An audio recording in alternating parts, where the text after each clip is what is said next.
Welcome back, everybody, to the International GT Open Championship, the 2024 season, well and truly underway. We're one away now from the halfway point in the championship, but first and foremost, a visit around Spa-Francorchamps. 19 turns, 9 to the right and 10 to the left, 7.004 kilometers. That translates to 4.352 miles. Driver change windows open on 3 separate occasions through the course of this race, with handicaps to be served in driver change window 3. The air temperature stands at 18 degrees, humidity up at 62%, but the air temperature itself sitting at a firm 18.2 degrees, firmly up on where we were this morning. 23.9, as I said, for track temperature. It's going to be a tight contest. As you can see, the grid very busy with teams and many of the representatives here looking to bid their teams the best of luck in what can only be described as one of the Golden Gooses on the calendar. And if you take a look at the last 4 years, the eventual season champions would be the winners of this race. Going back to last season, it was Samuel Dehaan and Charlie Fagg in that truly extraordinary battle between the East Talent Audi of Christopher Haase and Simon Riker, who are back again this time around racing in this race. Further back as well, Leonardo Polcini, Benjamin Hites winning it back in 2022. And then the season before that, Frederick Schandorf and Michele Beretta winning it in race 2 of 2021. And all the way back in 2020, it would be, of course, the combination of Henrique Chavez and Miguel Ramos who would lay claim to that victory, and also at the same time the championship come the end of the season. So it's a good record to have if you are a race winner here at this race, certainly in the last 4 years. Your commentary team, my name, of course, being George Morgan. Joining me here, Ewan Dunlop. It's a big one, isn't it, Ewan? It is. Double points could mean double trouble or double success. I mean, in terms of the championship season, this is massive. We are already into our third round, our third weekend, the glorious Spa-Francorchamps. Now, our championship leaders are going to lead the way in towards corner 1. Diego Menchaca and Marcos Seibert. It's going to be Menchaca in the car on the first stint. 2-hour, 40-minute race. There's going to be 3 driver changeovers. But the big difference we're going to see, of course, is those handicaps coming into play. Yeah, they're going to make a huge difference. Obviously, with the handicaps being applied, it means that those drivers who have handicaps have to serve that additional time in the pit stop phase. And that has to be done during the third driver window. We have got, obviously, all the cars now filtering out onto their grid positions. I'm looking outside the commentary box window because we've got a fantastic view of everything across the grid right now, from P1 all the ways down to, I would say, probably towards the midfield. We've got such a big grid this season. 35 cars line up for this race. And on pole position, it's going to be the IX liveried Motor Park pairing of Diego Menchaca and Marcos Seibert. And Menchaca, despite laying down that crucial final lap at the death of qualifying, managing to take the average P1 time, he did claim to say that if it wasn't for Marcos Seibert, they wouldn't have held on to it. And there is some truth in what he's saying, but he had to bring out that final lap in order to make it happen. Michael Grenier and Alfaisal Zubair also on the front row of the grid, and those two have also been race winners of this race in the past. So our championship leaders, they're yet to actually win a race this campaign, but their consistency has put them on top. In the last 3 races, 2 at Hockenheim, 1 at Portimao, a third, a second. And wins really have come from everywhere down the grid. The big surprise for me in qualifying, after being so dominant in Hockenheim, the number 1 car of Christopher Haase and Simon Riker, only managing 13th on the grid, and they were the only pro car to be beaten by 2 Pro-Am cars on this occasion. Yeah, Oregon team, Lamborghini obviously missing a key car, obviously the car 63, Ralph and Eichen, suffering 3 bruised ribs, but at the same time the car itself, unfortunately, a mess after what happened in qualifying 1 yesterday. Leonardo Polcini not even getting a chance to sit in the car, so they are down a car at Oregon, but they have got 2 cars in the top 10. Alessio Deleda qualifying P10, and also we saw Artem Petrov with Marzio Moretti. They're starting in P5. There is, of course, the pairing of Vincent Abril and Nicola Marinangeli starting from P7. Mikel Pitamba, not quite the purple hair we're used to seeing this weekend. He said he hasn't dyed it yet, but I'm sure he will going on. But great to see him back as well, and there's been sterling in this championship over the last 2 seasons. Let's see what he can do here in the Spa Endurance. Team Motor Park, Lucas Dunner, we caught up with him yesterday in the paddock, Ewan. I have to say, a young man who's looking to try and garner everything he can. If he gets a good start, he could be a threat, and all eyes, like I said. Alessio Deleda starting from P10 for Oregon. They need a good race here to obviously counteract the unfortunate demise of the 63 Lamborghini car. Ralph and Eichen obviously not able to apply a qualifying lap. They have had a roller coaster of emotions this season, from wins to cars being absolutely trashed. They'll be looking for a solid double pointer this weekend at Spa. That was the car 777. That is lucky number. The Olymp Racing Audi R8, Karol Basch and Marcin Jedlinski. They did have a win earlier in the season. No, where are they on our competition? Oh, a second place they had earlier in Portimao. So again, looking to get some big points on the board and make their way up the championship standings. Yeah, Marcin Jedlinski and Karol Basch, the Pro-Am champions of 2022, were runners-up to the championship again in 2023, just narrowly missing out with Marco Polcini and Eddie Cheever. But just look at this. What a fantastic grid this is. What an occasion for the International GT Open, having such a grand influx of cars, various manufacturers as well, and a great opportunity for fans alike who are sitting in the grandstands about to watch something so special. This is going to be an immense weekend, and many of them will be fighting tooth and nail to find every advantage they can going into the first corner.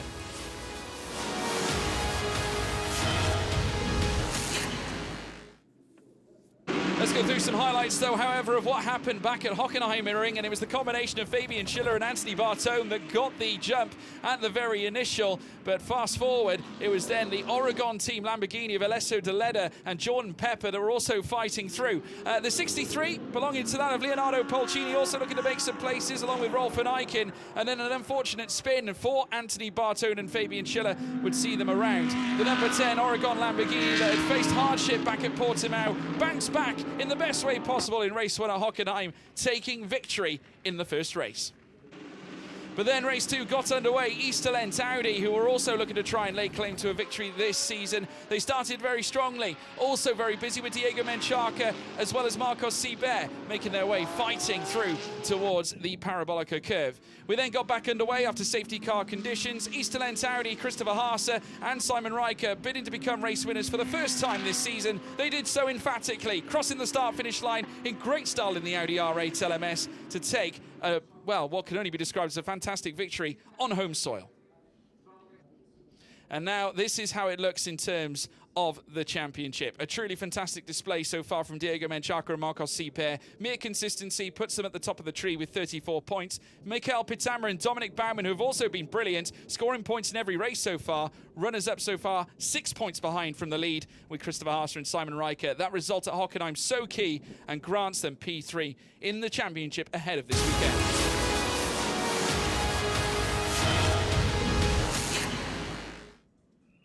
And now as we bid to bring a start to the GT Open 500, let's take you through the starting grid that we have for this illustrious race. On pole position, it's Diego Menchaca. He is starting at the front with Motor Park, with Alphys Lars Hubert and the fellow Mercedes on the front row. Gustav Bergstrom, if you want to, well, succeed, hire a Swede. He's on third with Mathies Lismont in the Aston Martin that's here this weekend in fourth. Artem Petrov in fifth with Anthony Bartone in sixth. Mercedes very much highlighted in this top six. Nicola Marinancelli in seventh place with Mikael Pitamba in eighth spot. Another Mercedes. Ninth place as well goes to Lucas Dunner. Another Mercedes. Alessio De Leda in 10th as well for Oregon team Lamborghini. Further down in 11th place, Marcin Jedlinski in the Audi R8 LMS in there with Antarizao in 12th. Simon Riker starts 13th with His Royal Highness Prince Jeffrey Ibrahim as well in 14th. 15th place goes to Morten Stromstead with Timon van den Helm in 16th spot. Further down in 17th, we have Libor Milotta, Michael Blanchimont as well back for Blau Motorsport here, and they'll be looking for a good run. Valentin Pierberg in 19th, Ernst Kirkmeyer in the Ferrari in 11th place. 21st goes to Marco Polcini, the reigning Pro-Am champion, with Jean-Claude Sada in 22nd spot. In 23rd, we then have Giuseppe Cipriani from Il Baroni Rampante. Dexter Muller starting in 24th for SPS, the CBRX car. Alessandro Cosi in the Ferrari 296 in 25th, with Hash starting in 26th in the Porsche 911. Kiki Saknana in 27th for Get Speed, and then Laurent de Meus as well for AF Corsa. Stuart Proctor in 29th in the McLaren 720S GT3. Gino Forgione in the Ferrari 296 lines up alongside in 30th. Heiko Neumann in 31st place with Adrian De Silva in 32nd. 33rd, Marcello Hahn with 34th going to Andre Borodin towards the tail end of the field. And at last but not least, Stanislav Jedlinski lines up. He'll be swapping in for Christian Korzanowski through the course of this race. But we're now under the formation lap, and it's all about getting those tyres up to the optimal temperature. Marcos Seibert and Diego Menchaca with a great chance to right the wrongs of last season. They were in the championship fight coming into the final day. Well, Menchaca was anyway. Obviously, Seibert was winning in the ELMS series and managed to do so brilliantly. Great chance here for Motor Park. Now, with a 2-hour, 40-minute race and 3 changeovers, of course, the crucial element of getting to the first corner first and getting your first lap underway is not as decisive as it would be in a 50-minute race, but they're not going to want to give absolutely anything away whatsoever. Championship leaders on pole is a Mercedes lockout on the front row. I absolutely cannot wait for this one, George. 3 driver changeovers, tactics to the fore. Yeah, it certainly will. Remember those handicaps, they're going to be imperative when the 3rd changeover occurs. And those drivers are going to be well and truly aware of that. It's all about maximising your speed, I suppose, in the initial 2 changeovers before you then reach the 3rd. I mean, try and build those gaps where necessary. And I'm sure, but looking further down as well, the Aston Martin, Mathias Lismon. What a way to kickstart your season and coming in for one race. That Aston Martin is the launch of their GT3 Evo car. It's an absolute beauty. Got up close to it in the paddock and the pits earlier on this weekend. It's an absolute monster of a car. Yeah, off the back of Hockenheim as well, Simon Reich and Christopher Haas, who went close to obtaining the race win here. They're going to be facing some success handicaps as well. They're handicap totaling at 10 coming into this one, so that's 10 additional seconds they're going to have to serve in the pit lane. A few others, though, they're not alone in this one. Many others obviously have to face the same. Diego Menchaca and Marcos Seibert have 5 seconds that they have got to try and notch together. Well, should I say 10 seconds, I should say, total. They got 5 from the 2 previous races at Hockenheim Ring, so 10 in total, and we've got plenty of others as we make our way through, but we're going to narrate you through this race, and hopefully you're all enjoying it at home as well. Many of the teams watching on in the garage in anticipation for what I'm sure will be a fantastic race, and with a string of pros all the way down to P10. Marcin Jedlinski, the highest Pro-Am in this fight, with Antara Zhao on his return here to the International GT Open at this very race as well. Any predictions for us, Ewan? I mean, when you've got the championship leader on the front row of the grid, that is a big signal to the rest of the field. I'm keeping my eye on the East Talent Racing Audi LMS Evo. The reigning teams champions didn't have it their way in qualifying. They were the last of all the pro cars, in 13th place in total on the grid. I think they'll have a little bit of fire in their belly. Yeah, Diego Menchaca, like I said, pole position, Euro Formula Open back in 2016 is where he competed, BRDC Formula 4 back in 2012, and 2013 has taken to GT3s very well, and alongside good friend and colleague as well, Marcos Seibert, who has just won the ELMS LMP3 Championship in 2023, Italian F4 champion back in 2016 as well. But we have got a fight between 2 Mercedes on the front row as the lights go from red to green. It's pedal to the metal, and it is go, go, go, go, go in this GT Open 500 race. And it's a great start for Diego Menchaca. He's leaning clear, coming through turn 1, but a huge collision coming through turn 1. And I'm looking at it now. That looks like a Ferrari that has spun off. I think that's Nicola Marinangeli, and that, I think, is the car collection portion that's further down, if I'm not mistaken. Gustav Bergström getting caught up in all that. So that is both Nicola Marinangeli and Gustav Bergström getting it wrong coming through turn 1. Yellow flags at turn 1, but I think both cars self-righted themselves. And they started in 3rd and 7th on the grid. That's a disaster. The Mercedes going side by side up towards, or out of the Kemmel Straight. And what a move there by Alfaisal Al-Zubar to take the lead early in this opening lap. The Aston Martin, the brand new EV3 Gito, making its way into 3rd place. Here comes the Oregon team car, and there's already changes taking place. We'll have a look on our timing map here. Yeah, the number 51, in fact, the number 35 is saying is not moved. In fact, 15. So let's have a look. I thought it got away, but it's staying there right now. It looked like it did self-right itself. That's Gustav Bergström, who unfortunately, he might have actually moved into the pit lane. There it is. There it is. It's stagnant now. The truck is out there to meet it, the recovery vehicle. And unfortunately for the Swede, Gustav Bergström, getting tagged by Nicola Marinangeli. Marinangeli is still in this race. He's still going, but he's routed to the back of the order in 34th place. As now we see some movements further up. Lucas Dunner now trying to attack Anthony Bartone through Lafanier as they run wheel to wheel, coming in towards the latter sector, and they're still side by side as they head in towards Campus and Stavolo. Bartone with a favourable line. He has also got an Oregon car in behind. That is Petrov, Artem Petrov, also in this fight too. So two Mercedes meet a Lamborghini, dipping into the gravel. Lucas Dunner, you don't want to tread too far into that, but they're still side by side, coming out to the middle sector and coming in towards Blanchimont now. Wheel to wheel they'll stay. Lucas Dunner with the ideal line, trying to break past Anthony Bartone here in this initial lap. Still a long way to go in this race, but they're still fighting here now. And now Artem Petrov trying to stick the Lamborghini Huracan GT3 into the mix. Bartone with his resilience, trying to stop this from happening. Lucas Dunner running out wide. Bartone breaks away, holds on to his advantage right now, but enter now Artem Petrov, who now looks to break clear ahead of the Mercedes behind. He's going to ascend surely. He has the Tiger line in towards turn one. Lucas Dunner under threat. Petrov holding on to P5. Fabulous move. Now temporarily a grey-yellow flag at turn one that has just been turned off as they entered La Source. Thankfully for those five racing, the three up top, Alzaber, Menchaca and Lismont, moving away from the pack, building a 5-second lead already as the guys behind tussle it out for 4th, 5th, 6th and 7th.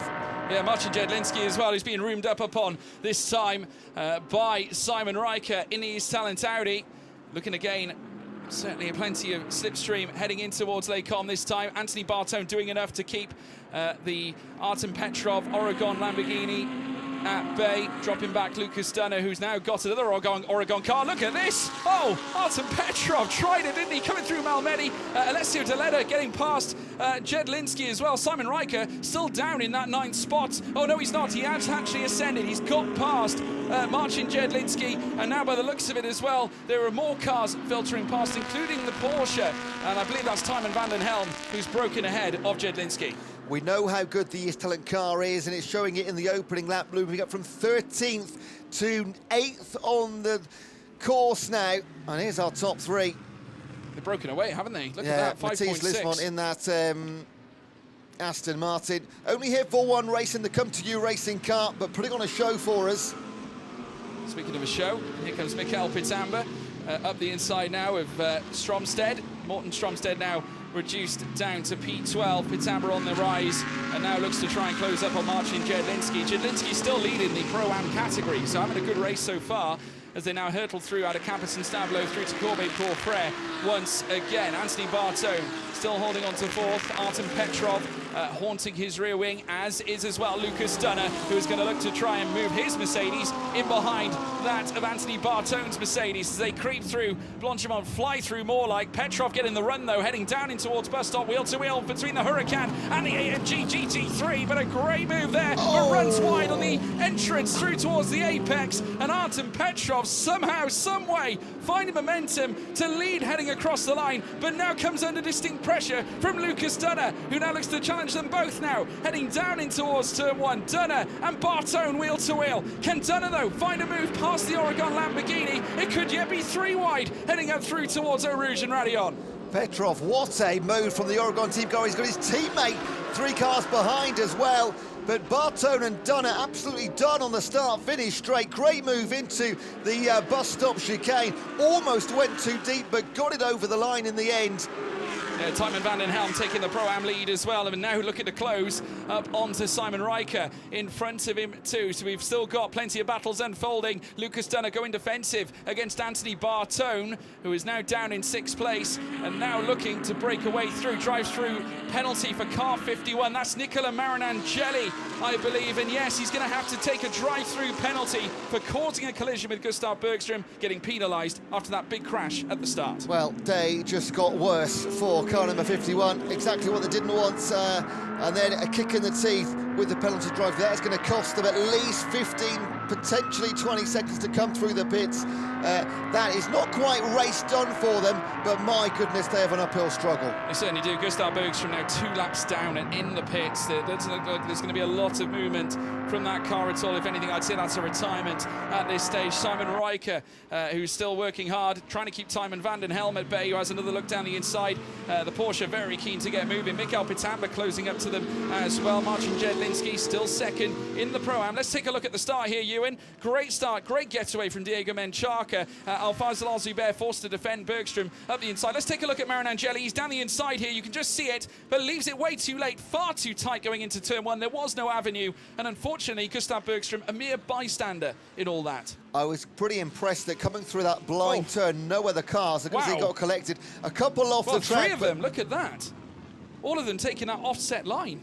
I mean, getting across the gravel is a job well done, to be honest. Oh, here's a great view. Wow. Yeah, too tight, too late. Big collision, and unfortunately got to take a penalty. Gutted for Bergström as well. They were actually one of only 3 cars this season that have scored points in every single race. That is now down to 2. Another one of those is the car of Pitamba, and Dominic Baumann in the 20 also scored points every race with 1 podium in that block as well. You can see the Porsche and the also the Mercedes further back. There's an AF Corsa Ferrari further on there too. We're running on board here with the car belonging to Racing One, Urs Kunkmeyer and Luca Ludwig. Ludwig obviously doing 2 campaigns this season in both GT Cup and GT Open. And goodness me, that's the view from the garage. But look at this top 3 peeling away. Of course, Alphonse Zuber knows exactly how to win here. He's done it before. Last time he did it was back in 2021 when he was partnered up with Andy Soucek and was a race winner on that occasion. As we now revisit this battle between cars 19 belonging to Artem Petrov. He's got Lucas Dunner hovering all over the back as they come through Malmedy.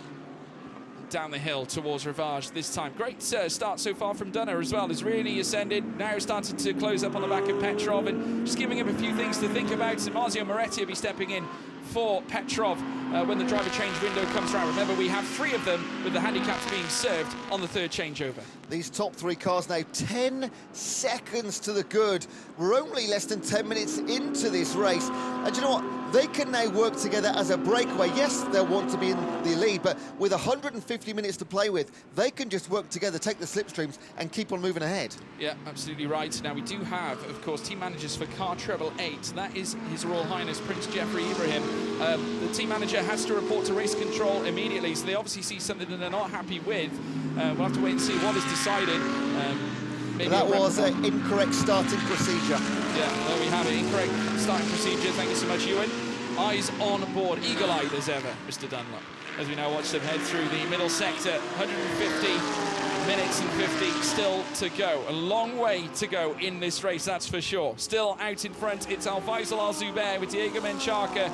It's a Mercedes double act right at the front with an Aston Martin sat in 3rd place. With Artem Petrov still a ways behind. He's got a gap now that's starting to look like 10.8 from P3. Lucas Dunner in 5th with Anthony Bartone still very much in this fight. Timon van der Helm still holding on to that Pro-Am lead. That could change, though, later on into this race, depending on handicaps. Marcin Jedlinski being closed up on, though, by Valentin Pierberg, who's 3.2 seconds behind him. Now, Zuber and his team are only racing in 3 races this season. They were at Portimao, they're here in Spain, Spa, and they're doing Barcelona as well. So they are not championship contenders, but whenever they are on the grid, my word, are they race contenders. Certainly are. Running aboard now with Simon Riker heading up through Eau Rouge and Radion, trying to close up on the Pro-Am leader of Timon van den Helm, who's occupying that 8th spot. Mikael Pitamba also in the rear of this, and Riker more so, I think, wanting to break ahead of Timon van der Helm for obviously the reasons that are behind him. Mikael Pitamba himself, who is known to be a decent racer in all angles, covers a wide variety of abilities from defence to attack. He defended brilliantly back at Barcelona towards the tail end of last season. Now we've got this replay moment coming through bus stop. Wow, that's car number 12, and that's Hash, who was unfortunately spun in the Porsche 911 GT3R, and just getting it all wrong coming through turns 18, just oversteering and then the spinning up the tyres, rotating that vehicle. The ISR Audi brushing past it as well. That's Libor Milotta, who has managed to move up to 29th as a result of that moment. But back underway, no concerns. Incredible camera angles with these drones we've got out over Spa. Absolutely beautiful to watch the cars come around in these quite unique scenarios. But Altabert, 0.8 second of the lead over Menchaka. Oh, back wheels on the gravel for Lismont, holding off Petrov right now. Petrov holding off for Dunner, sorry.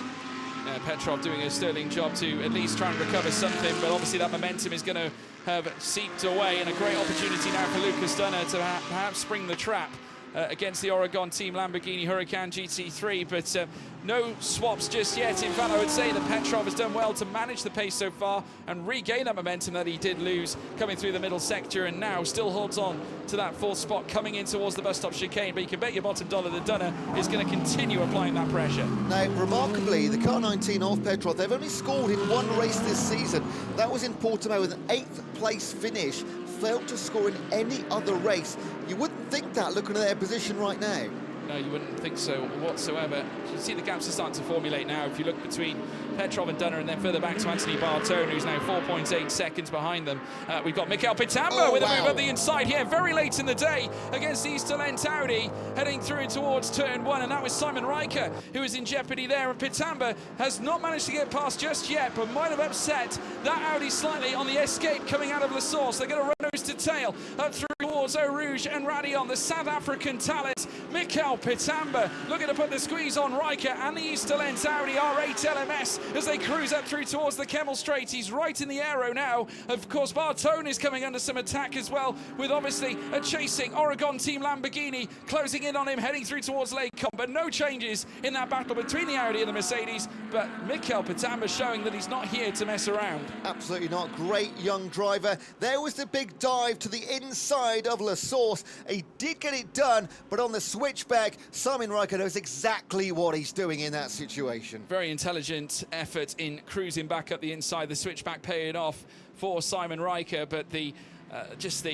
audacity of young Mikael Pitamba to attempt that. Purple hair and all. Oh, the confidence of youth, eh? Absolutely. I mean, he's done this so many times, and he is a raw talent. Great to see him behind the wheel, and he'll be swapping in as well for his teammate later on, Dominik Baumann from Austria, who is an FIA GT3 champion back in 2012 and also a 24-hour series winner, and I'm sure looking to add a Spa 500 to his name.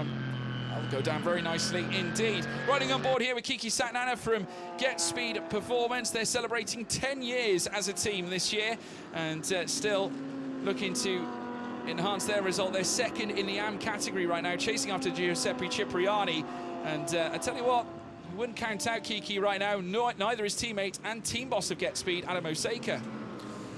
Yeah, leading the AM classification, Giuseppe Cipriani, and Kiki Satnana, in fact, can't see him on those championship standings. This isn't his first week. No, he can't be.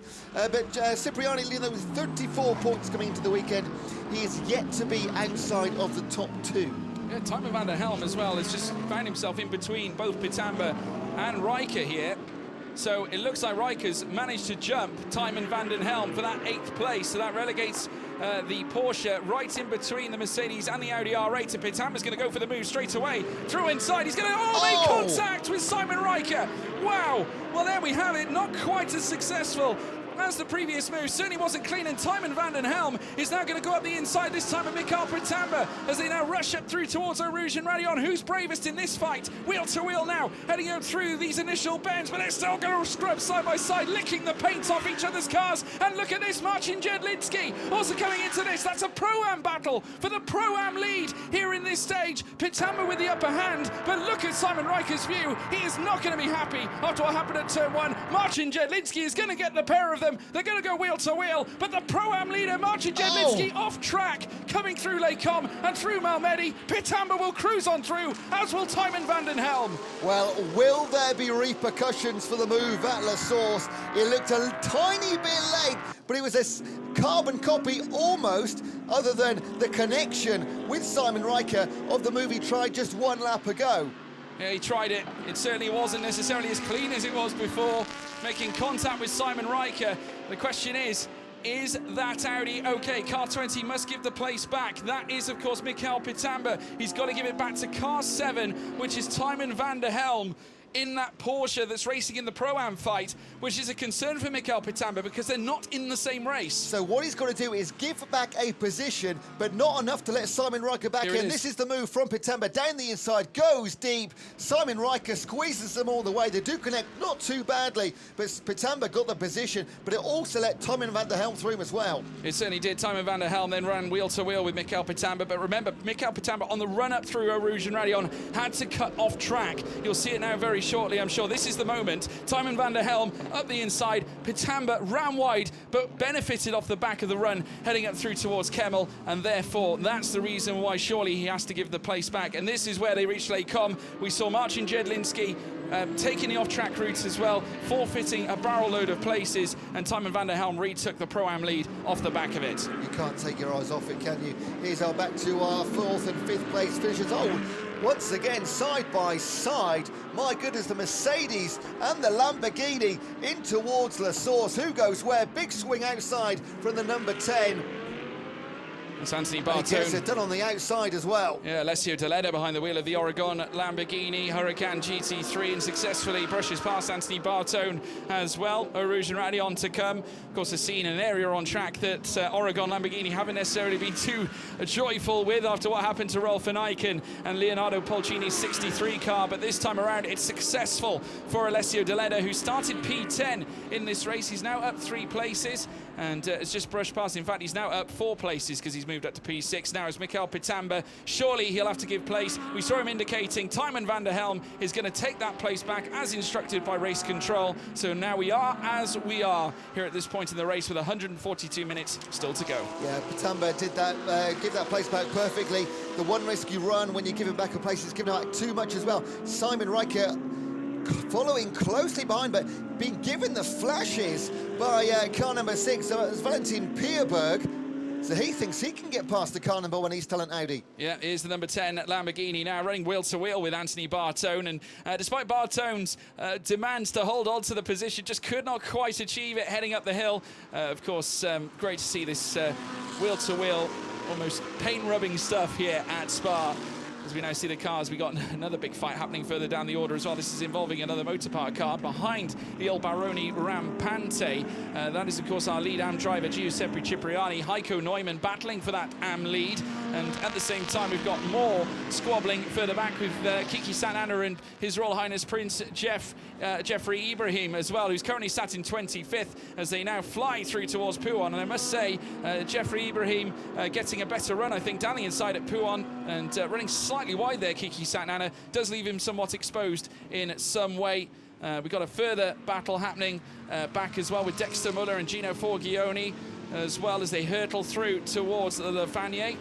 And by the looks of it, I think Forgione might have got the upper hand in that fight too. So yet another twist up further down the order. But with 140 minutes still to go, Alfaisal Al-Zubair consolidating his lead with a 1.3 second gap to Diego Menchaca in second. Matiz Lismon now breaking back away from Menchaca right at the front. Artem Petrov still being pursued by Lucas Dunner. That fight is ongoing, but this is the AM battle right now, and Giuseppe Cipriani leads it. Yeah, out front those top 3 now, 18 seconds clear of the field. Our timing board here is lighting up in the commentary box. Team managers for car number 5, sorry, to report to race control immediately. That's the AM car of Stanislav Jedlinski, running 4th in AM right now and 34th overall. Yeah, will be, of course, subbing out for Christian Korzanowski later on. Mikel Pitamba back on Timon van der Helm here this time as they head in towards Les Combes. Can't quite find a way through past the Porsche. Already had to give way to him earlier on after making that off-track overtake. Pitamba, though, giving way as necessary as demanded by race control as they now head out of Malmedy through towards Rivage. And it's been a great display so far this season from Mikel Pitamba. I don't think he'd be too happy about the move that he did make on Simon Riker, but hey, you know, this happens. It's racing at the end of the day. But I'm sure race control will be keeping their eyes peeled on the incidents that happen on track. Second in the standings coming into the weekend is this SPS Performance Mercedes just behind Diego Menchaca and Marcos Seibert, with Christopher Haase and Simon Riker in 3rd place in this championship fight as it stands. But looking out on the timing tower right now, of course, remember, Simon Riker was well and truly close to the back of Mikel Pitamba and Timon van der Helm, but there's been quite the drop-off in the last lap or so. I can't quite see him in the background here at all. There he is now. I can't imagine there was damage from that connection with Michael Patamba. It didn't look too significant. Here's another great battle of the 55 and the 12. Oh. That is the cars of Laurent Demoose and Hash. Hash, once again, he had an incident at the bus stop chicane only a few laps ago. And that time again went a little bit, just both went wide and oversteer in towards the wall, but thankfully moving away. Yeah, big moment heading through La Source as we now rejoin this fight further up the order. The 19, Artem Petrov, Lucas Dunner hovering all over the back of him here, heading through towards turn 1 yet again. And the Motor Park Mercedes now heading out, looking to try and carry some momentum in order to bring down an attack upon the Lamborghini Huracan GT3. Oregon team have had their issues, as we've said, but they did celebrate success back at Hockenheimring last time out, back with Timon van der Helm as well, who's trying to close up on the back of Anthony Bartone, who has lost tread on Alessio De Leder after losing that place to him before. And Timon van der Helm flashing and suggesting, get out of the way, I have got the pace here, as they now climb up through Rouge and Radion. So Bartone in trouble as they head up through over the crest. Just taking a wider line as we now see a fight for the front as well. Look at this, Diego Menchaca all over the back of Alfaisal Al-Zubair. Remember, that gap was beyond a second earlier on. This time, though, however, it's Menchaca who's hovering all over the rear of that Mercedes spoiler as Stanislav Jedlinski moves out of the way and allows Lismont through. I'm wondering if Stanislav Jedlinski held up Alfaisal Al-Zubair somewhat. I mean, you can't take your eyes off anywhere on this circuit whatsoever. There's races absolutely everywhere. This is our race for the lead right now, though. Al-Zubair ahead of Diego Menchaca. As you've said, both having fairly good seasons. Al-Zubair only here for 3 races, yes. Of course. On the outside, feet on the gravel, picks it up, tries to go around the outside of the number 5, Jedlinski. Call me the prophet. There we have it. Coming through Malmedy, unfortunately getting held up by Stanislav Jedlinski's Ferrari, but it has meant that it's allowed Diego Menchaca to close straight back up. But still, in this instance, the gap starting to waver once again. 0.6 of a second. There's Matisse Lismont, who had his own hardships trying to get past as well, and has actually lost quite a bit of time in the process. He's now 2.6 away from Menchaca and 3.1 off the lead as it stands as they hurtle through towards the bus stop chicane. As we take the helicopter view heading through the latter sector and begin yet another lap here. Remember, we have got plenty of action to be had. The 3 pit stops, the driver changes will be coming into full swing later on. In fact, our first driver change period will be opening up in 9 minutes and 20 seconds as we now watch this Oregon team at Lamborghini fly down through towards bus stop. This is Alessio De Leder, of course, former driver in DTM, running very wide though of the apex coming through bus stop. That's not an ideal line to take as we now rejoin our leaders. Menchaca in full pursuit of Alfaisal Al-Zubair. Yeah, De Leder 10 seconds at the moment off of 5th place. Lucas done it in the 96, but let's keep our eye for the time being on the 19. That is, of course, Artem Petrov holding off Lucas Dunner. This is the battle for 5th place right now, or 4th and 5th place, I should say.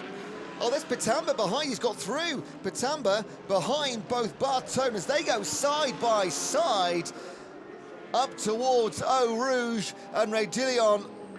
And it's the outside line and Patamba tries to go on the outside. That'll be cut through. Oh, that might be a position giving back, but he did have the lead in that race in towards that corner. Patamba splits them and goes through. Still got Bartone in front in the Mercedes. It's a battle over the Mercedes into the next corner.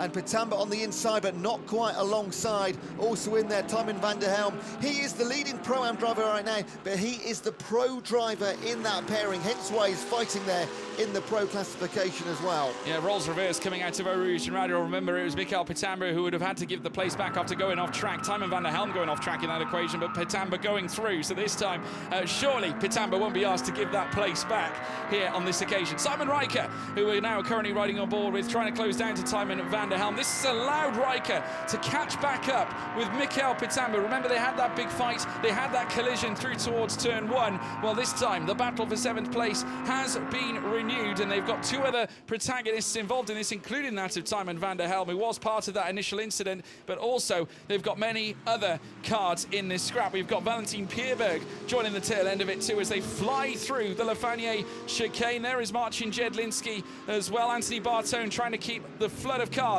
in behind him here. And Jedlinski, this will be music to his eyes as well, because he's fallen behind Valentin Pierberg in that battle for Pro-Am success, and Jedlinski in Pro-Am P3 behind Pierberg, with Thymen van den Helm still with that Pro-Am lead. Yeah, Simon Riker's going to love what he's seeing in front of him. He was a few seconds off the pace, but these three guys battling for the position in front just allows him to nab tenths of a second here or there, and he'll feel like he's back in this battle. Bitamba goes for a big swing to the outside, pulls alongside Bartone. Surely can't get it done there. No, he can't at the bus stop chicane, but he might have the option on the switchback. Here comes Simon Riker. Here comes Thymen van der Helm. As they come down the start-finish straight, Bartone will lead them, currently in 7th position. And then on the inside, the Oregon team car, up Eau Rouge and past Oredilion. That is Artem Petrov on Lucas Dunner. You can't take your eyes off any corner of Spa right now. Lucas Dunner was obviously trying to flex, trying to break ahead of Artem Petrov. He's been stuck behind Petrov for such a long time and trying to break away, coming out of the source, leading up through towards Eau Rouge, and Radion just could not quite pinpoint a moment where to execute the manoeuvre. Dunner losing out, and now 7 tenths in behind Petrov in that battle for 4th place as a result, as they fly through Malmedy down the hill in towards Rivage. It's Oregon currently sat 4th and 6th in this top 10 with Alessio De Leder, as now Anthony Bartone looking to defend against the South African of Mikel Pitamba. 2 Mercedes now going nose to tail, heading through Malmedy down the hill as well alike, as they look to try and breeze downwards in towards Rivage. Will Pitamba try something heading through towards this dogged right-hander? Not quite on this occasion, but Pitamba showing that he's got all the promise and looking for every opportunity to tackle Anthony Bartone. And of course, in the middle of all of this, you've got number 7, Thymen van der Helm. He's just trying to keep his nose clean. He's leading the AM classification right now. And in the championship, the car number 7, they've not had the greatest start, in fact. They're down in, well, just around about the top 10 in the AM Pro-Am competition. But this double points could be absolutely huge for their season, and there's a warning flag for cars 1 and 20 for driving standards. Team managers for car 888 to the race control immediately. Again, things lighting up here on the screens we have in the commentary box. Here's a replay of a big move into the bus stop chicane.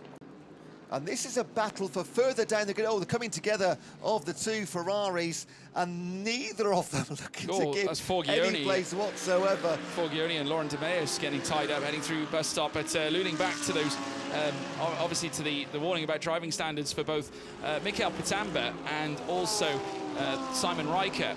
Obviously with regards to the battles that they've already had, but once again wheel to wheel between Dunner and Petrov. Of course, a familiar look from what we saw only a lap or so ago as they come through turn 1.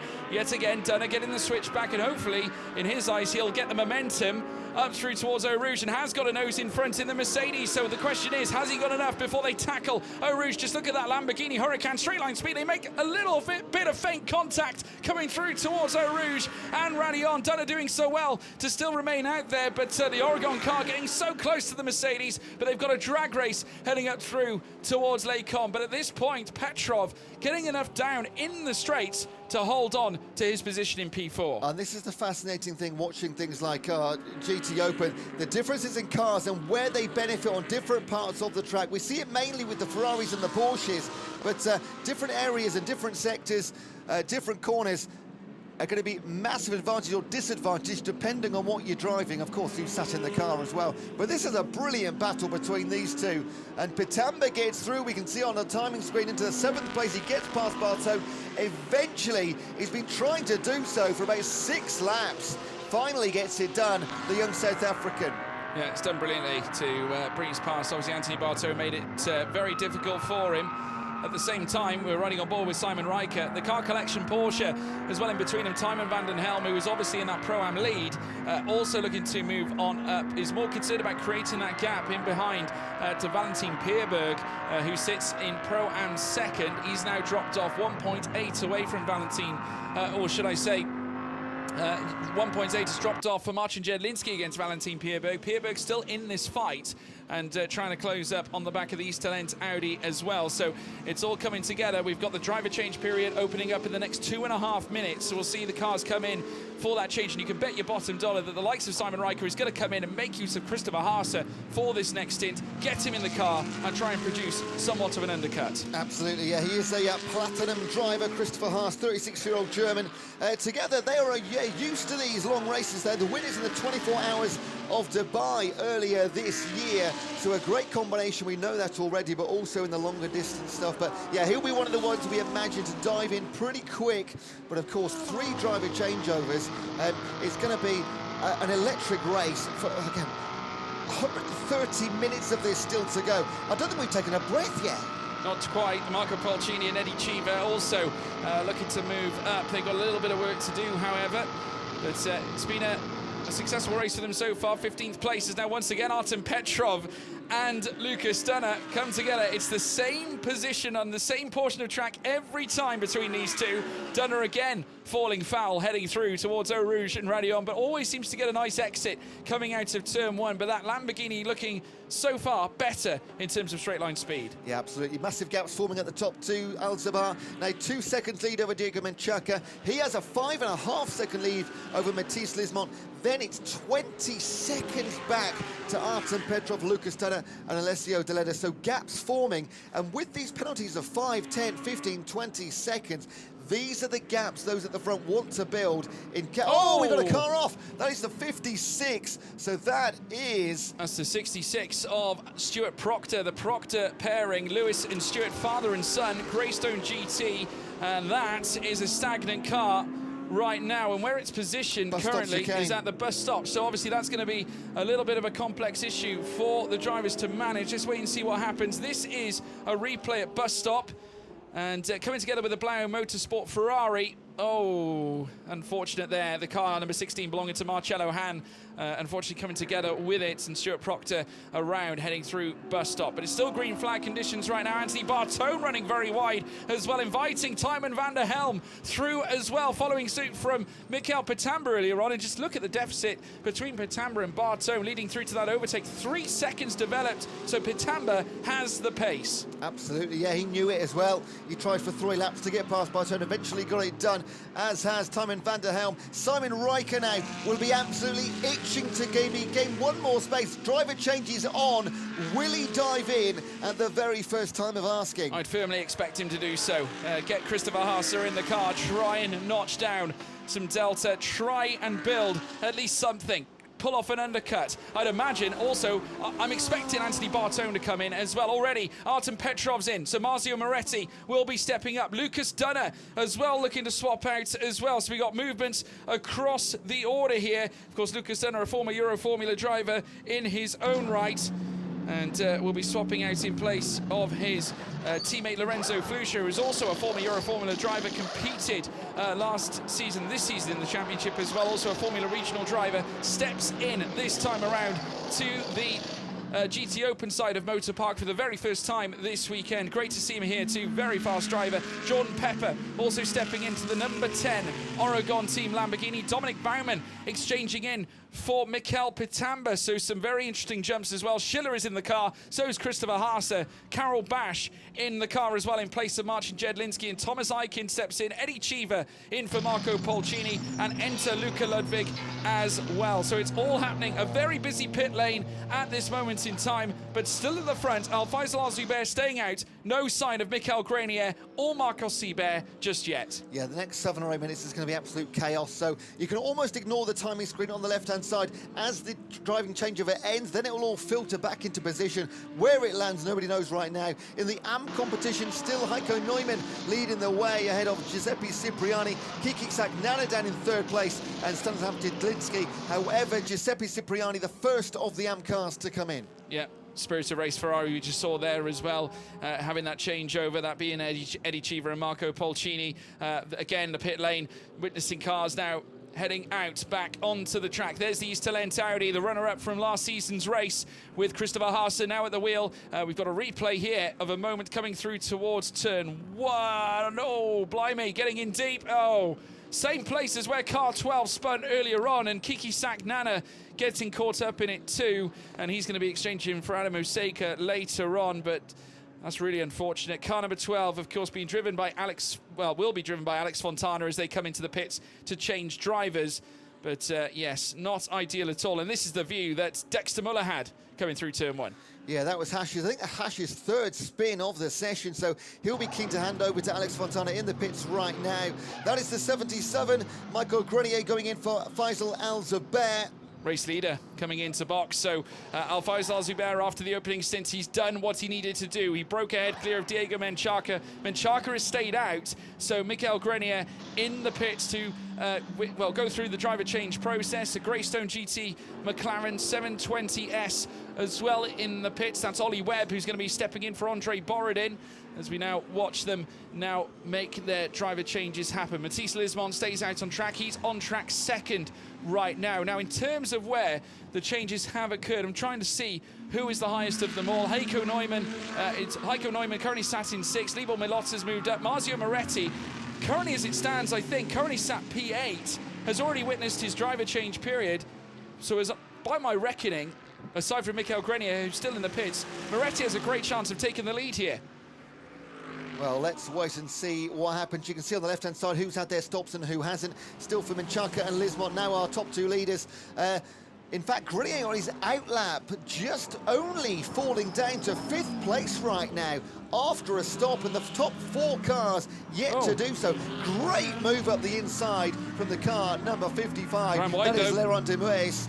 After their chamber. Oh, just trying to get into the pits. Blimey, and the 96 wasn't. Crikey. Yeah, getting caught up right at the very end there, very late on the brakes from what looked to be Laurent Demeus, and in comes Stanislaw Jedlinski to exchange for Christian Korzanowski into the pits. The car getting caught up, the 65 of Heiko Neumann. Timo Rumpf Kyle stepping out of the car. There is the car 88 belonging to, if I'm not mistaken, Michele Rugolo now stepping in. Rugolo now in the car. Jamie Stanley now jumps in for Laurent Demeus. There is Dominic Baumann, who's out on track in place of Mikael Pitamba now and flies up the hill. Now Diego Menchaca has just come into the pits, as does Matisse Lismont. So Marcos Sibert will step up, and Lorenz Lassatua will step in for Matisse Lismont as well in the Aston Martin. Tymon van den Helm still yet to come in the box. So is Valentin Pierberg. Michael Grenier still your net race leader as it stands, but a great display from Oregon Team Lamborghini, because Marzio Moretti now sits in net P2. Yeah, absolutely brilliant. Here is the Mercedes of our provisional of first round leader. So they're trying to make sure when all the changeovers are done, they're still lying in the top spot. Currently on track in 5th place, which, considering they've had the change, is pretty remarkable. The top 2 in the pits, of course, Sibert and Lisuerta, they'll be coming out on track ever so shortly. Our 2 Pro-Am cars, Van der Helm and Pierberg. Oh, Pierberg pits, so that'll pick up 1 place for Grenier. Once this all the dust settles, I'm pretty sure you're going to see Grenier out on top still. Yeah, Pierberg coming in. Aaron Walker will step in. Michael Grenier, who leads the way in terms of already achieving his pit stop. Marcos Sibert will be coming out very shortly. We need to wait and see whether he comes out ahead or behind Michael Grenier, who is a very, very fast driver in his own right. Such a force behind the wheel, and I'm sure alongside Alfaisal Zubair looking to take the big results as he now makes his way past the pit lane, and already out in his outlap, Marcos Sibert.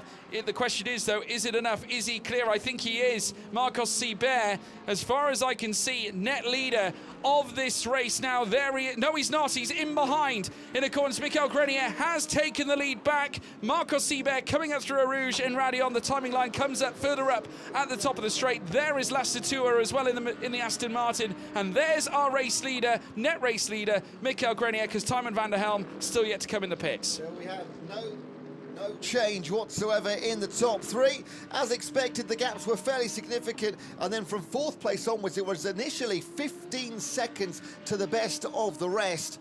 So we'll find out ever so shortly what happens once again. Just a last couple of moments of the changeover period. That'll be closing ever so shortly. There's Bartone, not Bartone, now his teammate chasing Pitamba's teammate in the 20. Yeah, Dominic Baumann still holding on to That's 9th. the name I was looking for. Fabian Schiller just in behind. It's quite a busy period during the changeover, absolutely. Lorenzo Flusha ahead of Jordan Pepper as well, so he's managed to bump past as well. Dominic Baumann no under threat, because here comes Schiller up the inside, centred Schiller up the spine of Dominic Baumann as they now hurtle through the Lecom section, and it's now Fabian Schiller up to P8. It looked to me as though Baumann gave that place away. He signalled to the left-hand side. Did look that way, just as Pitamba did earlier on to give the place back, but there was no signal on our timing screens here to say a place had to be given back, so maybe a question mark over that one. Interesting call. Do have to wonder what's happened there, but Fabian Schiller nonetheless will take it. Won't say no to things like that, and Schiller's a very fast driver as well. I mean, what a combination. He, of course, won at Portimao.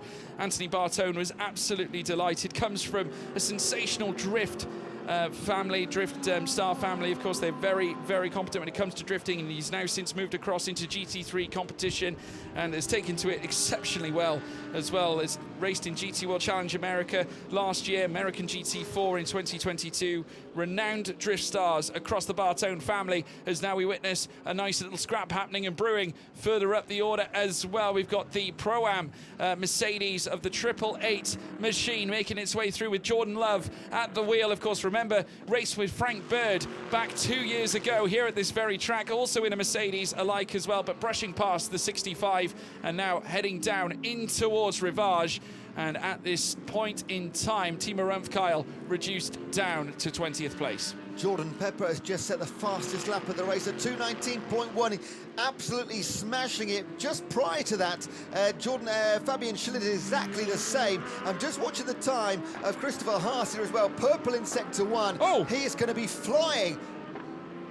Big, bold move there from Jordan Pepper up the inside, and that was Lorenzo Flusha. And I must say, he switched from the outside to the inside. A fabulous late move down in towards turn 1 there from Pepper, who is just so good at pulling those kinds of moves off, and firmly something you'd expect from someone who has won championships in the past, including a winner in the Blancpain GT Series, and has also won championships across various cars in the past, and now moves up into that 6th spot. Flusha moving into GT3 competition, very new to it, of course, has raced in prototypes lately as well for Cool Racing in the ELMS Championship. But this time around, it's Jordan Pepper with the upper hand. And just look at this. Look to the outside, straight to the inside, through turn 1. And just moves in past, sleuths on past Lorenzo Flusha. Of course, we are still waiting for Tiemann van der Helm to pit. He's top of the standings right now, and that window is going to close ever so soon.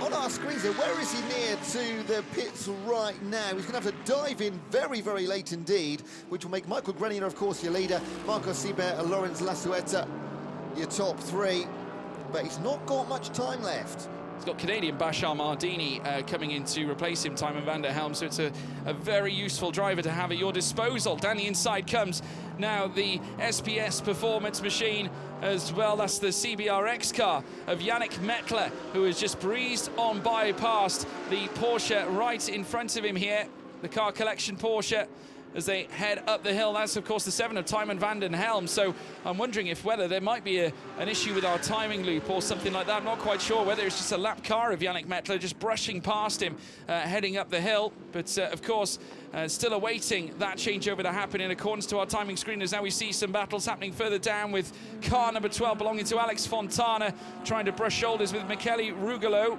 And that battle happening for that P24 position out on track. Just a reminder, if you're new here as well to the International GT Open, the car category colours, red for Pro, blue for Pro-Am, and green for Am as well. Leaders of the pros now, as we now see Fontana looking to the outside on Rugolo, heading through towards the left-hander at Jackie Expen, but Rugolo vastly too experienced to let that happen, but Fontana is going to give him a bit of a headache. Leading the pro contingent right now, of course, well, on track in accordance to our timing screen, Van der Helm. Grenier, of course, the head of the official pro cars that are there in second. Of course, in terms of the pro, you have to be leading overall, as Fontana has another look down the inside. Carol Bash, technically, I suppose, Pro-Am leader, net Pro-Am leader at this stage. But the highest Am is Timo Rumpf for Motor Park, and he's overall 20th place. Yeah, and he's absolutely smashing it. The closest to him, Dimitri Cavazza in the number 8 car. That is a good 20 seconds further down the field. So Timo Rumpf in the 65 dominating right now in the AM competition. Of course, his teammate Heiko Newman. There are also 2 AM drivers in that car, both bronze drivers. A wildcard appearance in the GT Open at the Red Bull Ring in 2022, but plenty of experience in the GT cars. When is Tymon van der Helm? He is the pro in that duo, so it's no surprise to see them hanging on as long as they can. The 54 of Yannick Mettler up the inside, beautiful move around the bus stop chicane, and that is a move for 23rd position. Yeah, past the IRS Audi of Philip Salakada, who was coming for Libor Malotta. Heading through now towards turn one. Alex Fontana up the inside on Michele Rugolo, who's been threatening it a few times. Rugolo, a former winner here in this championship too, has done well in the past. And now in comes Tymon van der Helm. Finally the stop happens. Bashar Mardini will step into the car this time around. And with Bashar Mardini, the Canadian's experience in Porsche Carrera Cup competition, has raced in the Middle Eastern Championship, 3 wins back in 2024 as well. Historically in this series, has taken a part in the GT Open Championship, is in fact a champion back in 2018 alike, so watch out for Mardini. Could yet be a threat across the board. Grenier should, though, take the on-track lead here with Seibert still in 3rd place. He's got 4.6 of Seibert to find on Grenier. Quite a bit of time. Grenier, if we look at the previous laps, faster than Seibert by around 0.2 of a second between them, just over 0.2 in fact. Mardini is indeed dropping down through the field. Lassatua is going to be the next one to try and pass him as they make their way through the order. I'm just looking now on track, and I'm trying to look out for the number 7. Still in the pits, I believe, but no changes there up at the top. Mardini is still, though, he's in the car, making his way out. We're riding on board here with Christopher Haase, 10th place on track and trying to close on Dominic Baumann. Yeah, that is the number 1 car, team champions from last year. We know how good that car is. Won race number 2 at Hockenheim. Didn't see the best of them in qualifying, only qualifying in 13th place and currently just inside the top 10, depending on where Bashar Mardini comes out on his outlap right now, just leaving the pits as we talk. Yeah, Karel Bash is going to be the one to watch because he is looking for that Pro-Am lead, and he does take the Pro-Am lead as well. Bashar Mardini venturing back out onto the circuit, and it's the pole, Karel Bash and Olymp Racing, who lead the Pro-Am class. We've got this battle now happening between Christopher Haase and Dominic Baumann further up. Aaron Walker has moved up to Pro-Am 2nd as a result of Mardini leaving the pit lane, as we now see them round Jackie X corner this time around, and Baumann 2.8 away from Schiller, who we're just seeing coming out of shot in towards Pouhon. Haase trying to close up the gap and has done brilliantly as well. He's only 0.3 away from perhaps making it through, and heading into 8th place as they now head in towards the Lafanier chicane. It's Michael Grenier still out in front, but Seibert is chopping at that wood slowly but surely. 4 seconds now between them. It was slightly more advanced than that as we see a fight between Thomas Aiken and Alessio Picciarello as well, coming down in towards the left-hander at Pouhon. Nose to tail between the pair now, but the Porsche doing enough to keep the 95 of Thomas Aiken at bay despite the flash of the lights. Yeah, Karel Bash and Jedlinski in the 777 lead in the AM Championship. They had an incredible start to the season, winning the first race outright ahead of all the pro cars. Since then, only picked up points in 1 more race, but it has been 2 Pro-Am wins. They currently lie 4th in Championship. This would bump them right up the order with the double points on offer. Big tail in the gravel. Yeah, that is the moment that saw the Porsche actually clamber on through ahead of Thomas Aiken, so that explains how he managed to get the move done. Fabulous job there indeed by Alessio Picciarello. Now he's got a trip to take, chasing after what looks to be Tymon van der Helm as well, who swapped in for Bashar Mardini. Here comes Picciarello around the outside before bus stop, and that's a fantastic move, in fact, from him, and that will move him up to Pro-Am 3rd here in this instance. So fantastic, a venture onto the Pro-Am podium, at least for now. We've still got a long way to go, but Thomas Aiken also looking for a piece of the pie as Mardini holds him up heading through towards turn 1. Thomas Aiken flashing the lights. That one never works. You can try every single day of the week. Nobody's going to move over for a flash of the lights, but they do enjoy doing it. Round La Source. They'll move up towards Eau Rouge after this straight, and on towards Rodillion. Oh, here's Pitamba and Simon Riker, or Christopher Haase, sorry, side by side. Haase will take it into the chicane, and that is an important move for the number 1 car. Yeah, he's got 2.9 to find on Fabian Schiller in 7th place. Just seeing him again over the crest, flying down towards Rivage at this stage. Grenier still with that advantage up at the front. Seibert, though, has gone to work again. He's taken off another 0.8 of a second. We've got a 10-second time penalty to be added for car 16. That is, if I'm not mistaken, looking on my sheet here. Alan Coder and Marcello Hahn. This is the move between Haase and Baumann as well, leading up through towards Lake Com. Fantastic effort from Haase, and from what we've come to expect from a driver of his calibre, Audi factory driver, and has done a sensational job to get past Dominic Baumann, who is, of course, no slouch on his day either. Car 55 getting a 5-second time penalty, as well as Jamie Stanley, and that is for an unsafe rejoin. That'll be added to the race time come the end of the race, as now Marcos Seibert again notching more time against Michael Grenier. The last lap, he was 1.3 seconds faster than Michael Grenier up at the front. Must have been an issue somewhere, and very shortly there you see him. There's Marcos Seibert, the ELMS champion, now looking to try and knock down the delta. Look at that last lap, 1.3 seconds faster, and the lap before that he was 6.5 tenths faster. Wow, great chance here for Seibert. It's almost 2.5 seconds gained over the last 3 laps alone. He's absolutely flying. Coming up towards traffic, though. He'll have to navigate this, then carry on the move towards Grenier. So a Ferrari and a Porsche to get past in the Mercedes. Yeah, rushing down the hill now. He's got to try and get past this Porsche and Ferrari conglomerate that sits in front of him here. That's the only barrier between he and Grenier. Despite obviously gaining the time, I'd imagine that the time was lost again, like we saw earlier on with cars were holding each other up. Grenier losing that time, probably trying to get past the Porsche and the Ferrari, and Seibert facing the same frustrations. So we could well see that gap get brought out. 2 Oregon cars together as well, heading through towards the Lake Com section. That is the number 10 of Jordan Pepper, brushing past Marzio Moretti, heading in towards Malmedy this time around. No contact this time, no revisits to Portimao and Hockenheimring, where, of course, they would make contact as a pairing. Not necessarily this pairing, but obviously 2 Oregon cars coming together. Seibert still frustrated with these cars in between he and Grenier. And there is blue flags as well, so these cars should be moving over. Of course, they are in their own battle for position on track, but they are both lapped cars. They do need to move out of the way as soon as they have a safe opportunity to do so. So blue flags being waved, and Seibert going to be absolutely chomping at the bit to get past these two and continue that chase of Michael Grenier. Yeah, and he's lost so much time as well. He's lost nearly, just over 7 tenths of a second, and in fact just trying to find every avenue possible to get past this string of cars. Heading down in towards bus stop now. Seibert successfully managing to brush past the Porsche that's now sitting behind him. As that's Brendan Leach. He's actually managed to brush past there. He's now got the Ferrari next up, which is going to be looking to make his life a little bit of a misery, I'm sure. That's Giorgio Sunaghiotto, who's occupying that Ferrari right now.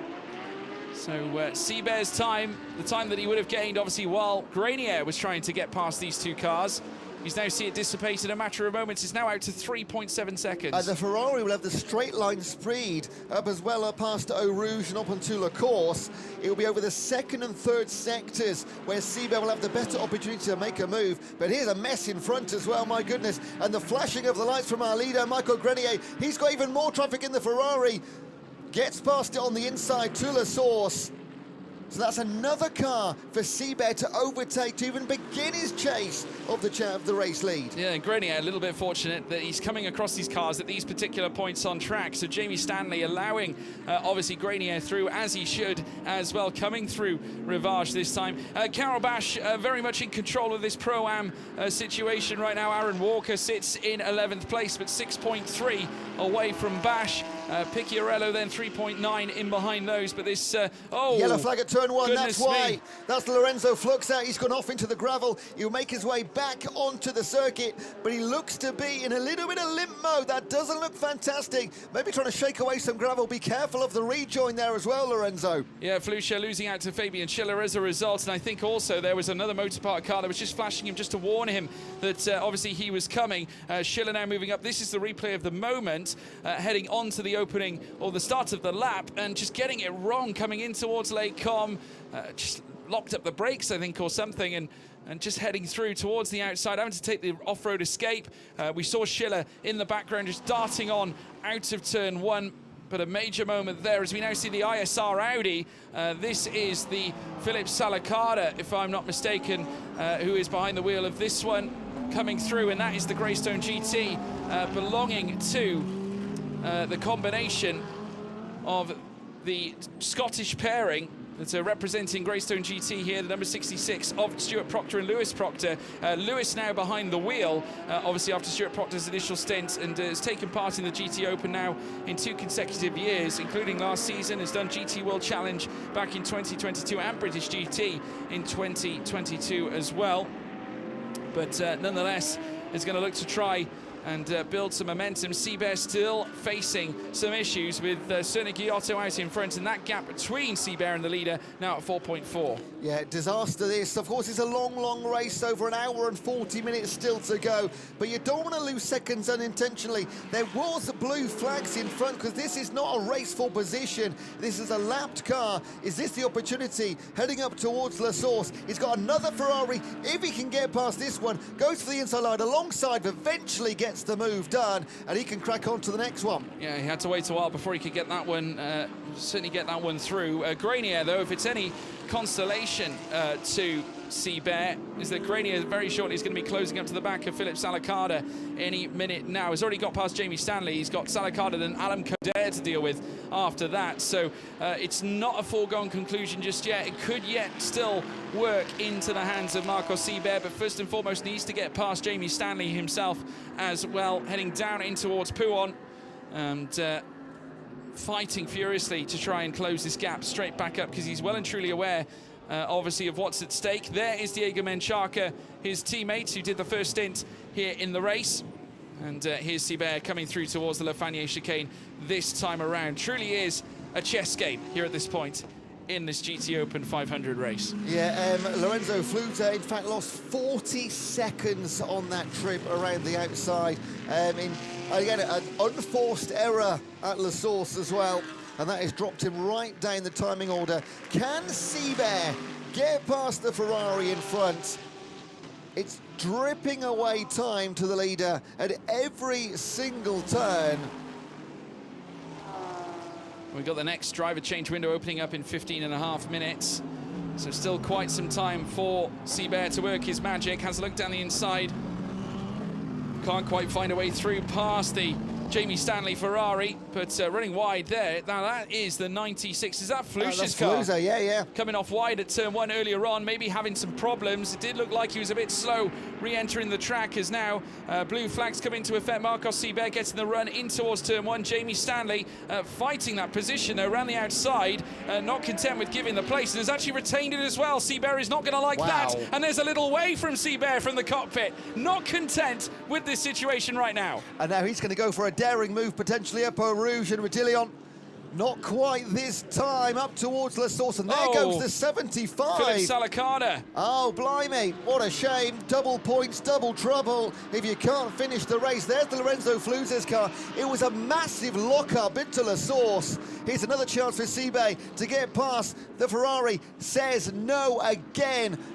He is going to be absolutely fuming. This is working very much up against Marcos Seabear's potential at winning a race here this weekend. Blue flags are still being waved, and Jamie Stanley very much still denying Seabear the possibility of actually taking that position on track. And again, another moment coming through, and another flash from Seabear, who, despite waving profusely, I tell you what, this could be complexing here and could change the face of the race. Another flash from Seabear. I actually thought he was giving him the place there, and he went to take it but stuck 2 wheels on the grass, so couldn't get the traction to move past.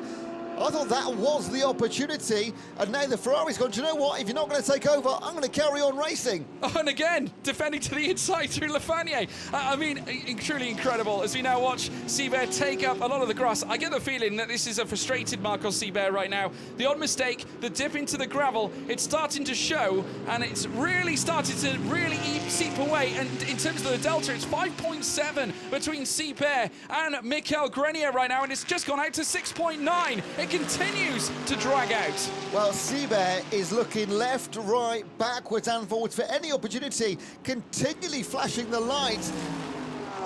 But he's had a few opportunities, but to be fair, it's great driving from Jamie Stanley in the AF Course 55.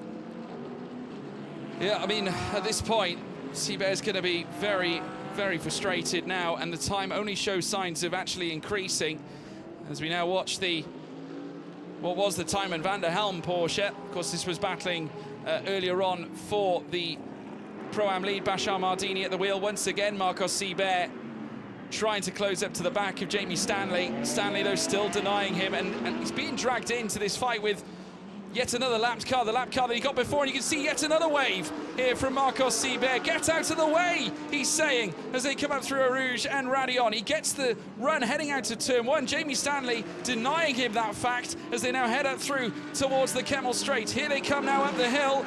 Is this the chance for Marcos Seibert to brush on past? I think he will manage to get past the Ferrari this time around. Surely this time of asking is going to go his way. He's going to go late onto the brakes, heading in towards Les Combes. Finally, he gets through. Marcos Seibert, now 8.1 though. The damage has been done. He's got to try and close that gap. 98 minutes and 55 to go. 8.1 away from Michael Grenier. It's a massive loss of time trying to get past Jamie Stanley. But to be fair, Jamie Stanley drove incredibly well for the last couple of laps and just said no, no, no.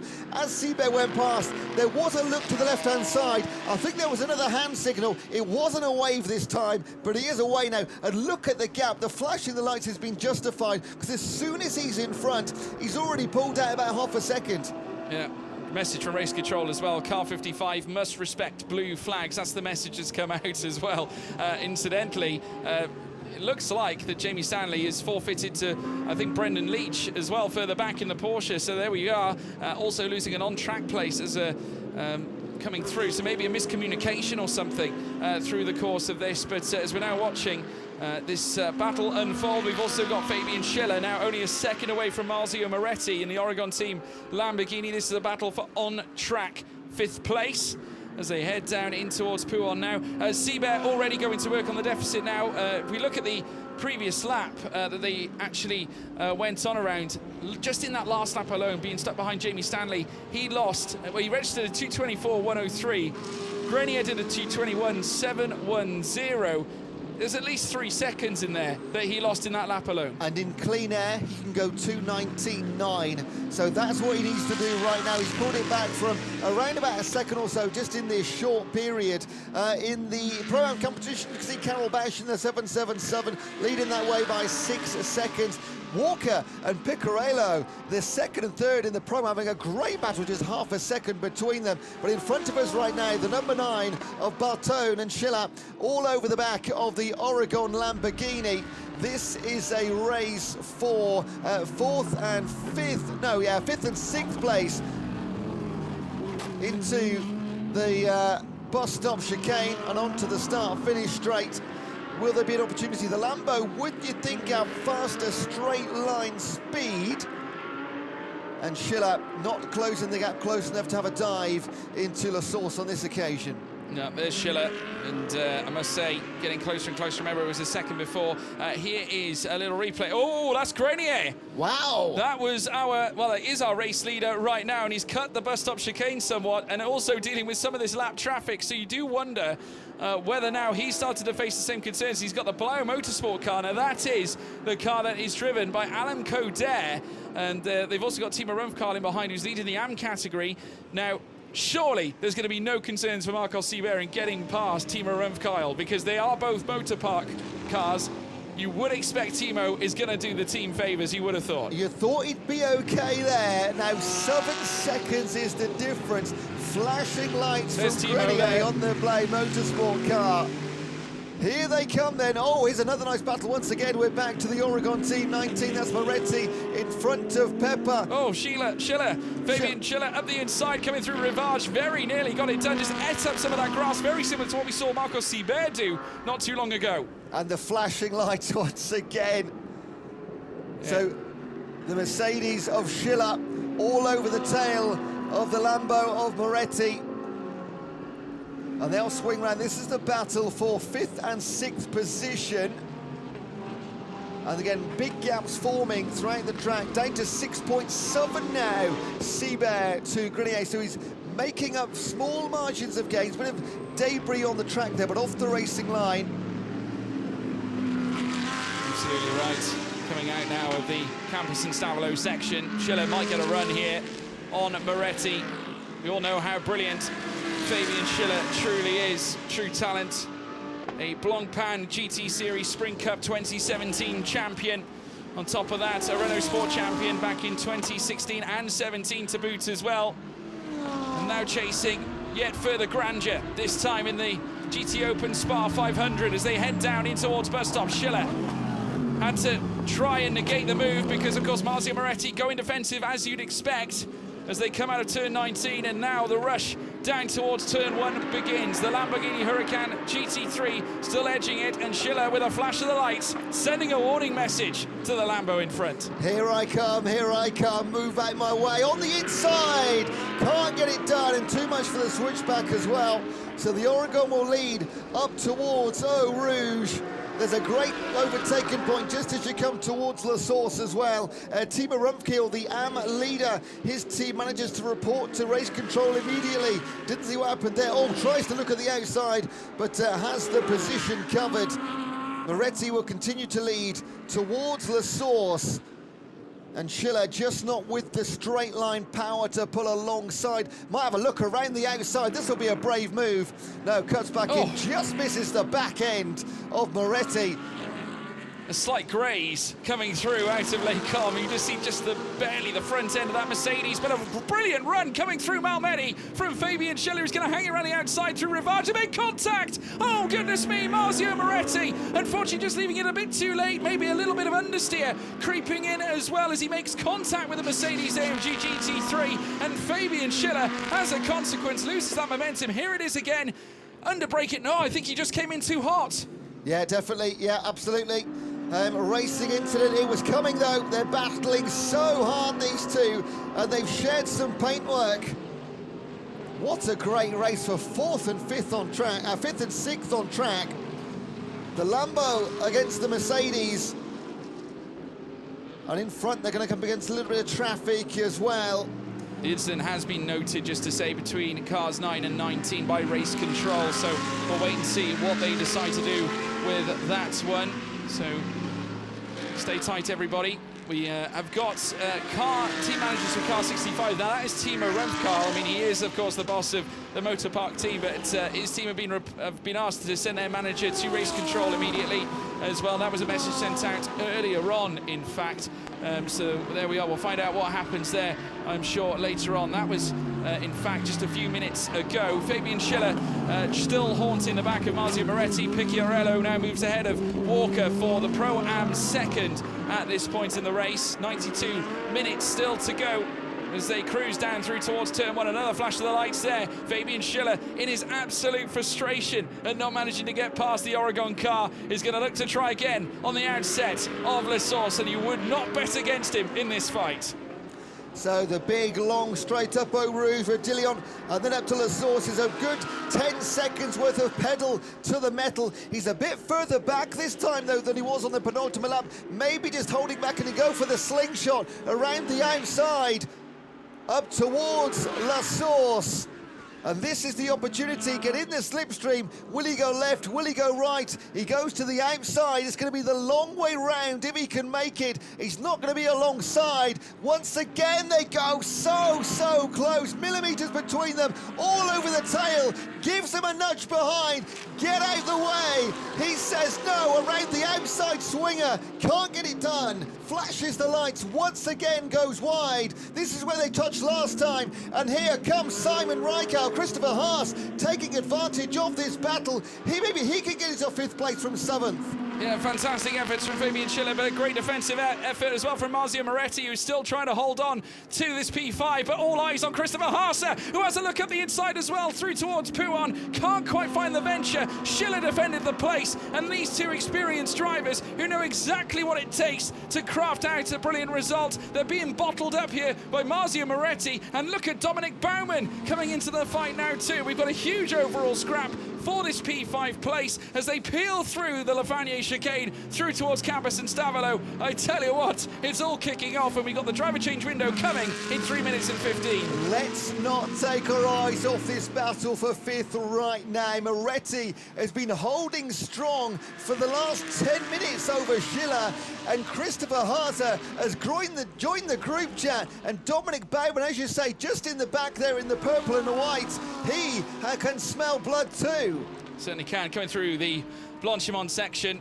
Marzio Moretti, who has done wonders to stay where he is right now, but you do have to wonder whether there might have been some overzealous defensive efforts. And we have seen Schiller, of course, unleash his frustrations with the headlight flash as well, and he's going to be more concerned too about Christopher Haase, who's creeping up in behind and has got a great chance in his own right to perhaps even make a move past the Mercedes that sits in front of him here. Of course, they've had grand success here in the past at Spa, has Haase, and of course Simon Riker. Riker, of course, doing the first stint. Haase looking to do this one and pull something out of the bag for his teammate then to take back control of the car in just over 2 minutes' time as they now look to climb the hill now this time. Abril now moving ahead of Bashar Mardini as now we see Lassatua and Jordan Pepper come together in a battle for on-track P3 position. This is between two pro cars. Jordan Pepper, so good at mastering his craft, coming through Malmedy, can't quite find the move, but further back, we've got to wonder what's happening, and it certainly is happening. 3 wide, heading up through towards Lake Com, and Christopher Haase has breezed past, as has Fabian Schiller. They have now both displaced Marzio Moretti. It is now,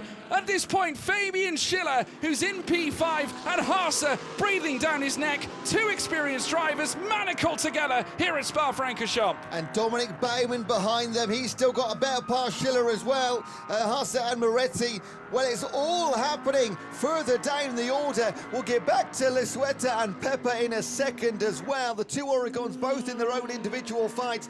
Here's Schiller then in front of Haase. And now we've seen this so many times. Once the car gets past, he took Haase with him, and now they move on. Next up the road is Pepper, but that is 20 seconds away. The driver window opens in just over a minute's time.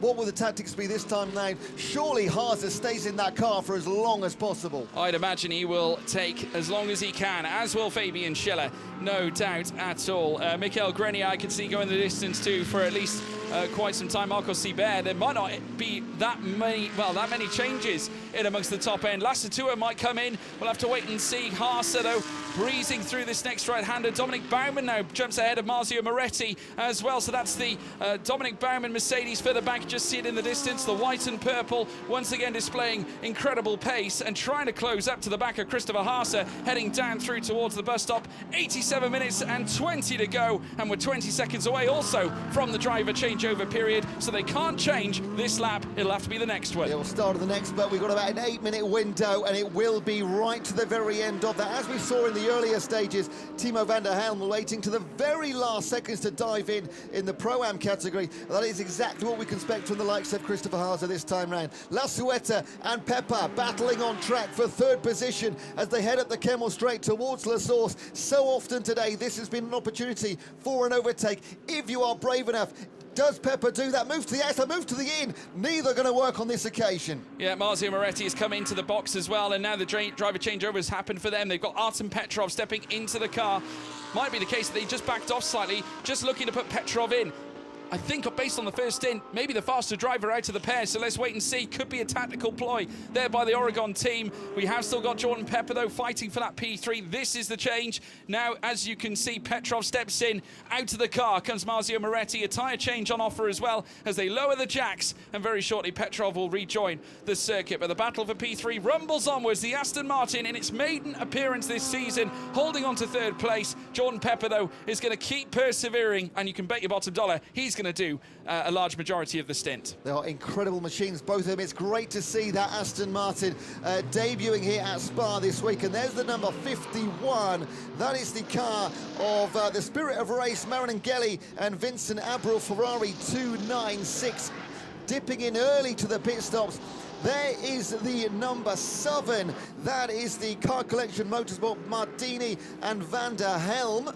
Back on track though, look at all the traffic coming up. Blimey, they're squeezing in together. And your leader there in the number 17, Marco Sibert doing the chasing, of course, 5 seconds now. It was 8 seconds when he eventually got through traffic. It's down to 5.5. The big tactical changeover is which one of our top two dives into the pits first. What's immense is as well, they're matching nearly toe for toe in terms of lap, only a mere 10th between them as we now watch Jordan Pepper once again giving chase to the Aston Martin just in front. 31.4 Lassetua off the back of Marcos Seibert as Jordan Pepper has another look, fires another warning shot down the inside out of turn one. Maybe we'll get the run. We know how good the Lamborghini can be in a straight line coming out of La Source, heading up through Rouge and Radion, but the Aston Martin with enough grunt, packing enough power in order to keep this Lamborghini in behind. The question is though, can it carry that speed heading up through the long Kemmel Straight? Because I must say, Pepper is looking the better as they now come over the crest now, and with certainly a grunt of the engine, breeze up through the Kemmel Straight. There you can see him right in the wheel tracks of the Aston Martin that's going to the defensive side of the circuit, to the outside now, forcing Pepper to take a longer way around through towards Les Combes. And now as they do so, coming through now at the top of the hill out of turn 5, beginning sector 2, it is still at this stage Lassetua in third place, doing a mighty job of keeping Pepper in fourth. After a disappointing opening weekend, Pepper and Deletta no points at Portimao, but came back roaring with a victory at Hockenheim. That was the one that sent Jerry Canavesio almost over the pit wall in celebration and picked up more points in race 2 as well after the, of course, success penalty in the second outing. But here they are again, looking to not reignite their season, but continue the success of Germany 2 weekends ago. But the new boys, the number 21, the Come To You Racing Lisbon-La Ceuta combination, holding them off admirably in the beautiful Aston Martin. Yeah, Pepper still working hand over fist to try and close up the gap again. It was a tenth of a second when we last recorded it coming through the last transponder phase. But now, out of that split, it still remains Lassetua, and he's building that tenth of a second gap already as we now see them unfill their way through Cabot and Stavelo. Still Grenier out in front, Seibert trying to marginalise the gap. 5.2 it still remains, but in the last few sectors, Seibert's looked the faster, and into the pits he comes. So a big call, Diego Menchaca is going to take over in this instance, so Grenier will remain out. And as we now watch them make their way down the stretch, obviously don't forget there will be success handicaps coming up in the third changeover period. There is Menchaca hopping across now to aid his teammate Marcos Seibert as he leaps out of the car. Straight in goes Diego Menchaca as they look to try and get this done as fast as possible. New tyres put on the Mercedes. Yeah, the changeover number 3 with the penalties is going to be absolutely massive. This is all building up to that.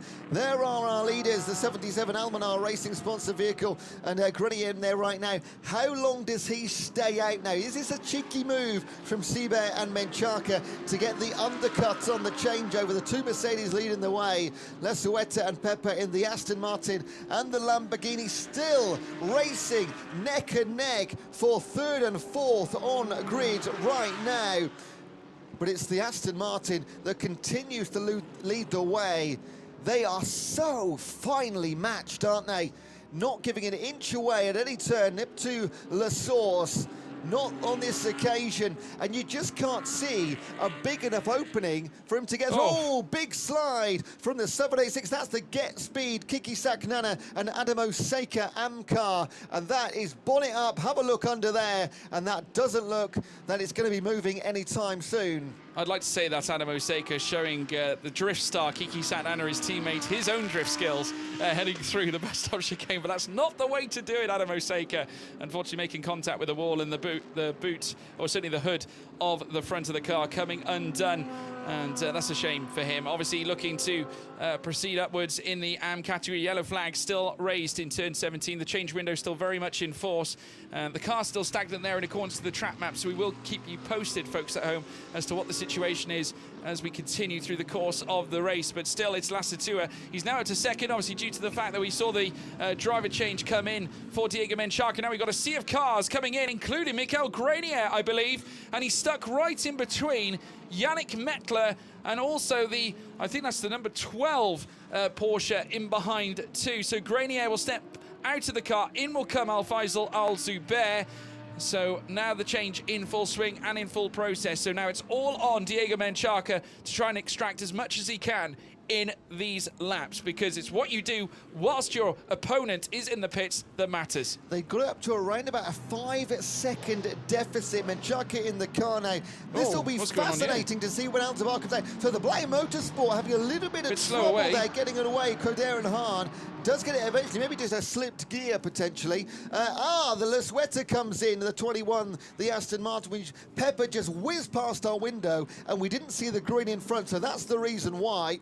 So that's a changeover. So when in about, well, potentially whenever Pepper comes in, we're going to find out how that changes things around. There's the 65, Timo Rundkill going in for Heiko Neumann in the amateur competition. They're in the top 3 right now in that class. Out goes Simon Riker surely going out there. Christopher Haase coming in. Oh, they're going into the pits, not out of the pits. So quick change over here. They started in 13th, got it up to about 6th place on track. But again, they'll have the penalty from their success at Hockenheim. Yeah, just going to work there. Obviously, Christopher Haase helping out Simon Riker in terms of getting himself strapped in. Menchaca now hoping that he can jump them all, heading through in towards turn 1. So this will be decisive, obviously, given the fact that Marcos Seibert did that previous stint. It's now in the hands of Diego Menchaca, who will pass the pit lane and brush past a good number of the cars that have ventured out. Carol Bash has also moved up into on-track second. Alfaisal Al-Zubair out on an outlap here. Now, has he managed to usurp Al-Zubair now and is trying to dodge all the traffic that's happening as well. Now, you've got to be careful here, because if you get caught out, there is, of course, Alfaisal Al-Zubair with that comfortable margin, and he's broken ahead clear of these 3 cars, and Menchaca desperately trying to flag them to allow him through. And that is the 12 of Fontana and Hash. Can he squeeze past? Yes, he will. That is what he wanted about 20 minutes ago in that car, when it was Seibert just letting you through. The blue flags were being waved, and now we can continue racing. And where they're going to end up on track, you've got the Porsche in front of him. That's the number 7, the car collection, Motorsport Mardini and Van der Helm. And there's a car being pushed back into the pit. Oh, it's a shame. Heiko Neumann in the Mercedes AMG 65. Not the way he wanted to end his weekend. Not too many cars in the AM classification. So missing out on anything in the double points could be huge for the championship. It could so rightly be so. Menchaca still pursuing after Timon van der Helm, who, remember, is going to be a lapped car. This is not an on-track position manoeuvre that Diego Menchaca wants to make. He's going to go desperately up the inside just to try and force something, but Timon van der Helm denying him at every turn, and a little flicker of the rear tyres as they come through the Lafanier chicane. Menchaca desperate to try and break ahead of this car collection Porsche. This is exactly the same, a carbon copy of the situation we saw from Marcos Seibert earlier on. Jordan Pepper out of the car. Alessio Deleda rejoins the action now as he looks to step in, as now we rejoin this fight as Menchaca tries to break ahead of this Porsche that sits in between he and Alfaisal Al-Zubair. Bit of a story of their race being stuck behind traffic for the car number 17. Again, they are in the championship right now, not doing particularly, oh, sorry, no, wrong one, 17, 3 podiums in a row. They're yet to win a race in that car. Is there their opportunity? If it is so, they need to get past traffic. The Blay Motorsport, number 16 in the pit, so that's the AF Corsa of Hahn and Coder, the Ferrari 296. Also coming in is the number 6, that's the Get Speed of Pierberg and Walker. So plenty more change. We've still got 4 minutes of changeover time remaining. And all the while, in the 77, Alfaisal Al-Zubair can just forget about everything going on behind and in front. Clean air in front, traffic behind him that he's through. He's in a perfect position right now. This is the worst nightmare for Diego Menchaca, because it does mean that Al-Zubair is released. There is Menchaca. He's finally got past Timon van der Helm, so he can now just focus on pursuing after Alfaisal Al-Zubair at this point. Now, there you can see the distance. Obviously, all the cars that they managed to pass. Deleda dropping back down to 3rd place in the Oregon team Lamborghini. There is the Lamborghini right now, climbing up the hill. Of course, following suit from Jordan Pepperstint, who did a mighty good job after his initial run. Eddie Cheever, though, sits in wait. There you can see as well the what looks to be the Giorgio Serna-Ghiotto Alessandro Cosi car that is also looking to try and ascend up through towards 26th place, but has got a little bit of work to do to catch up with Marcelo Hahn in the Blau Motorsport as well, as we now see a slowdown at turn 16 to turn 19. Now, I wonder if that's because of Kiki Sagnana and Adam Osaka's Mercedes. It's still beach there in accordance to our track maps. They have not managed to move that yellow Mercedes out the way, as now Alessio Deleda goes very deep in towards turn 1, and a shake of the steering wheel as well as he tries to find the grip, makes contact with Alessandro Cosi, and debris just flying off as they did rub wheels between the Ferrari and the Lamborghini. as he tried to brush past the traffic in front of him. I think he lost the casing on his left wing mirror there. Shouldn't be too much of an issue in the race going forward, but that is a tight these cars race. But gaining position, we are still waiting. We've got 2 minutes remaining of the driver changeover. Not everybody been in yet, but our top 2 in the race and also in the championship going nicely at the front. 9 seconds between the top 2 cars now. That was 9. Got it down to 5, but it's climbed back out again. Traffic is going to be the bane of the race, it seems, for our championship leaders. Yeah, let's take a look at this again. Just rubbing wheel to wheel, coming through the Jackie X-Bend, but enough on the table, certainly for him. Now, this is running on board with the car belonging to Ernst Kirkmeyer and Luca Ludwig, who are also out on track right now, and they're chasing after Alessandro Cosi, if I'm not mistaken. Not currently in that scrap right now, so interesting contest as we now see this action up at the front end. This is, of course, Al-Faisal Al-Zubair. The gap now between he and Menchaca stretches to 8.8 seconds. Looking at the last lap, Menchaca actually faster than Al-Faisal Al-Zubair by 4 seconds of the realm, just over 4 seconds between them, with Diego Menchaca being the faster of the pair on the last lap. So who knows, could be a chance here for Menchaca to give Al-Faisal Al-Zubair a little bit of a headache. Yeah, Malco Puccini has now moved into the pits, as has Ernst Kirkmeyer. Alessio Deleda will move into 3rd place on track. It was provisional anyway. Bit more collisions happening elsewhere, but there is your leader, looking confident, looking clean, Al-Faisal Al-Zubair. And everything going the way of the car 77, the Almanar Racing by Get Speed Mercedes right now. Yeah, more cars coming into the pits to serve their driver changes. The window will close in 30 seconds as of now, and we will be seeing it come to an end. Deleda now moving up to on-track P3 with Polcini coming in for Eddie Cheever. That is now 4th place for them, but Lismont now takes that 4th away. Ernst Kirkmeyer in the pits as well, swapping in his own right for Luca Ludwig. Anthony Bartone on track in 7th place. Surely will rise above them as well. There's the, well, certainly what looks to be the 69 car coming into the box. Now that, by the looks of it, as far as I can see is Michael Blanchimont, who is stepping into the car. That's a Pro-Am battle. That car's in. Antares Au now into Pro-Am 2nd, ahead of Artem Petrov, who is now down to 10th. Valentin Pierberg coming out into 11th place, as we now watch the Oregon team Lamborghini of Alessio Deleda trying to bring that 30-second gap down. It's down to 29.6 over the last lap alone, though, was considerably slower than Menchaca and Zubair, but obviously he's just come back out. Deleda looking to post some faster laps. Yeah, once again, after the changeover, the dust is starting to settle. We get a really good, clear vision of what's happening on track. We know the top of the table in the Pro-Am competition. Jedlinski in the 777 has the Olymp Racing Audi R8 leading that one by 3 seconds over the number 80, which is a new entry car for this race. Antares Au and Picorello, a local hero. Pro-Am winner at Spa 2023, Antares Au, so knows the course well in the Lion Speed and Herbert Sports motorsport car. Jedlinski right now in the championship in the Pro-Am, currently lying 4th with Carol Bash, of course. They've had 2 second places, but yet to complete a weekend and get points in both races.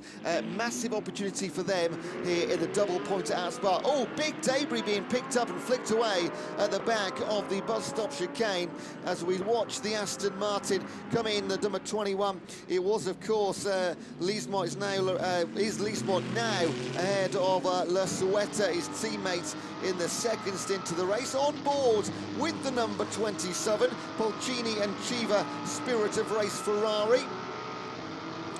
And currently chasing the back of Morten Stromsted. They are battling for 4th and 5th in the Pro-Am competition as things stand.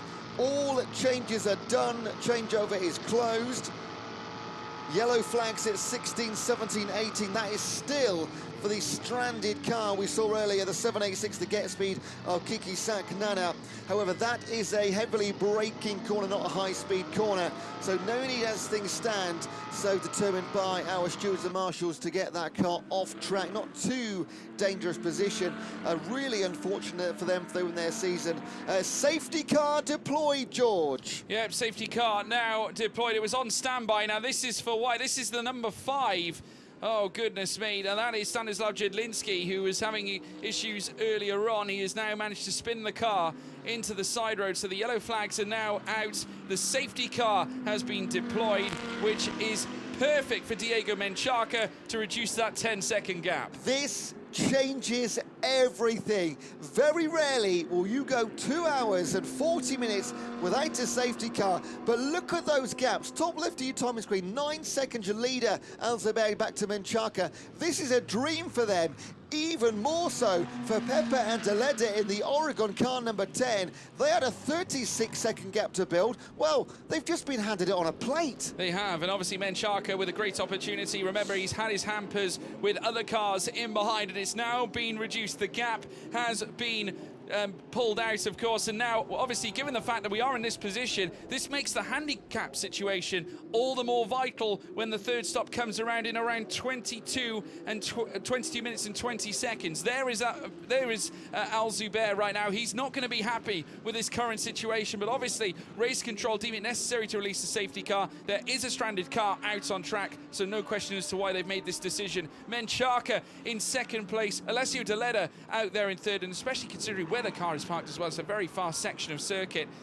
You've got to unleash the safety car, especially coming out of Stavelot and Campus through Corbeil-Port Frere, one of the fastest exits on the track. Now, with such a long lap, there's no doubt whatsoever all of these cars are going to bunch up. If you're on a really short track anywhere else in the country or in Europe, you might have an opportunity, if the safety car's not out for too long, to be okay. There is, of course, in between, this might be the smallest of saving graces, in between Alzaber and Menchaca, you do have the lapped car, the number 11, the racing one of Kirkmeyer and Ludwig in that Ferrari. They're in the Pro-Am competition, so not racing those guys.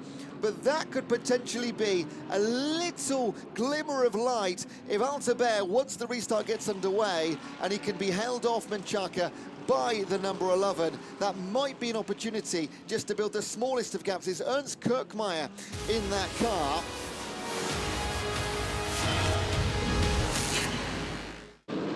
Well, as we take a look at some of the highlights from the start of the race, I mean, a fantastic start for the motor park pairing of Diego Menchaca and Marcos Seber. Obviously, this is leading through towards the safety car situation that we have here, of course. The first initial stretches of the race, Gustav Bergstrom taken out after a collision with Nicola Marinangeli coming out of turn 1. Anthony Bartone in the opening stint would come under great pressure alike as well with the 19 Oregon team. Lamborghini now making its way through as well, an almighty fight between the pair. We then, of course, saw a cluster of cars fighting it out. Hash coming undone, coming through the initial corners as well, colliding with Kiki Saknana in the get speed Mercedes. And then the Almanar racing team would make their driver change when the period opened up. Of course, fresh tyres put on the car. We then saw the battle resume. Jordan Pepper trying to make his way through as well. Managed to do so successfully. It was a fantastic move past the 96 Mercedes as he made his way onwards and upwards. And then, of course, we saw yet another fight brewing further down in towards the left-hander. Fabian Schiller trying to mark his way through, coming together and colliding with the 19 of Marzio Moretti, heading down in towards the Rivage section. And then it was Christopher Haase and, of course, Fabian Schiller who came through and passed Marzio Moretti later on into the race. The driver change period would open up yet again with Marcos Seber coming out of the car, inward step, of course, his teammate Diego Menchaca, and then Stanislav Jedlinski spinning the car coming through that middle to latter sector, causing the safety car situation that we have right now. But this is the scenario. There is the number 10 Lamborghini further back as they've now we're currently witnessing the number 5. It has got back underway, so that's good news. Hopefully the safety car will come to an end pretty soon and we will resume racing action sooner or later. The 88 of Gino Forgione, we just caught that in shot as well, but alluding back to what this means is that the gaps now between Al-Faisal Al-Zubair, Diego Menchaca, Alessio Deleda, the front three are all now going to close up together as we await the safety car to come in. Amazing, and you can see here all cars to close gaps to the cars in front. That's the message deemed by race control. Now the safety car is just coming around to the pits right now. As the number 5 car is moving, there's no signal on our screen that says the safety car is coming in, but so we'll find out together as they come into the bus stop chicane. And the safety car has, by my reckoning, stayed out. We're going to get one more lap under safety car. Yeah, just come past our window as well, which is a surprise because the number 5 car, the car that was stranded, is up and away. But of course, our marshals are making all the correct decisions. Maybe a little bit of debris need to be collected, or maybe even a service vehicle making its way off track. So the gaps were absolutely huge between particularly Menchaca and Delete. It was over 30 seconds. Now it is just 11 under safety car conditions. We do, of course, have lapped cars in between, and that could be vital, particularly for Al Faisal Al Zabar, who has in between him Ernst Kirkmeyer in Pro-Am number 11, the Racing 1 Ferrari. Ernst Kirkmeyer is the bronze driver in that pairing, which might be a little chink of light. And we're also looking, where is De Leder on track in this one? Well, he's third in the race, but on track.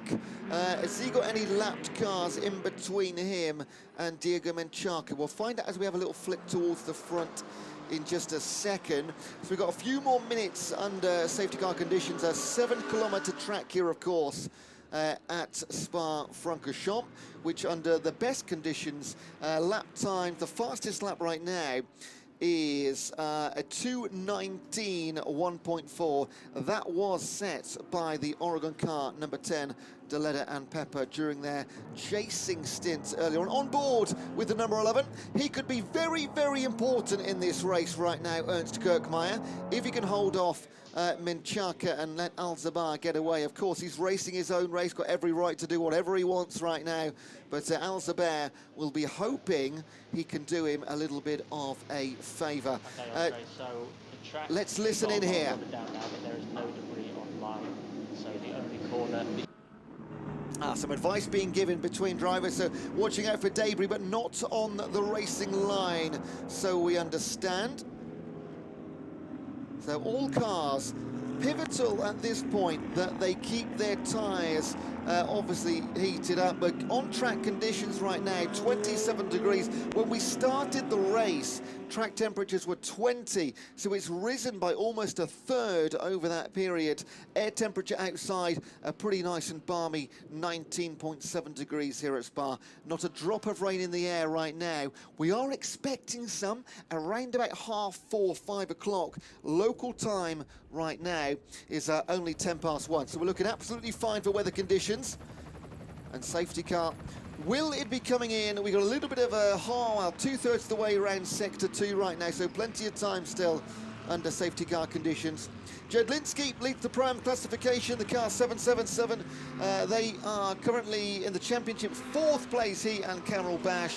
2 second-place finishes, but yet to get points in both races on any weekend. Now we're on turn 16, 19-turn course. Still no signal for the safety car to come in. A reprimand for driver of car 616. I haven't even got a 616, George. Well, the six, well, I mean, looking at this order, the 616 being Adrian De Silva and Brendan Leach, who currently occupying. You've got the Malaysian and the the man from New Zealand as well inside that car. But it's going to be an interesting one here now with 61 minutes, just over an hour to go here in this race. All the handicaps have been approved after that second driver change window, and then the handicaps here in this certainly instance coming in towards the third driver change that will happen through the course of the rest of this race. They've got one more to take now. with the safety car still out on track. Reprimand going to Brendan Leach in the 616 for driving standards, so there's a little reminder to him from race control as well. But all the gaps have now been nullified. Diego Menchaca now a couple of seconds off the back of Al-Faisal Al-Zubair in the Mercedes, fellow Mercedes. Alessio De Leda in the Oregon team Lamborghini. Great chance for them to take a victory for the first time since, of course, Polcini and Heates won in 2022. And they'll be looking to achieve that as well.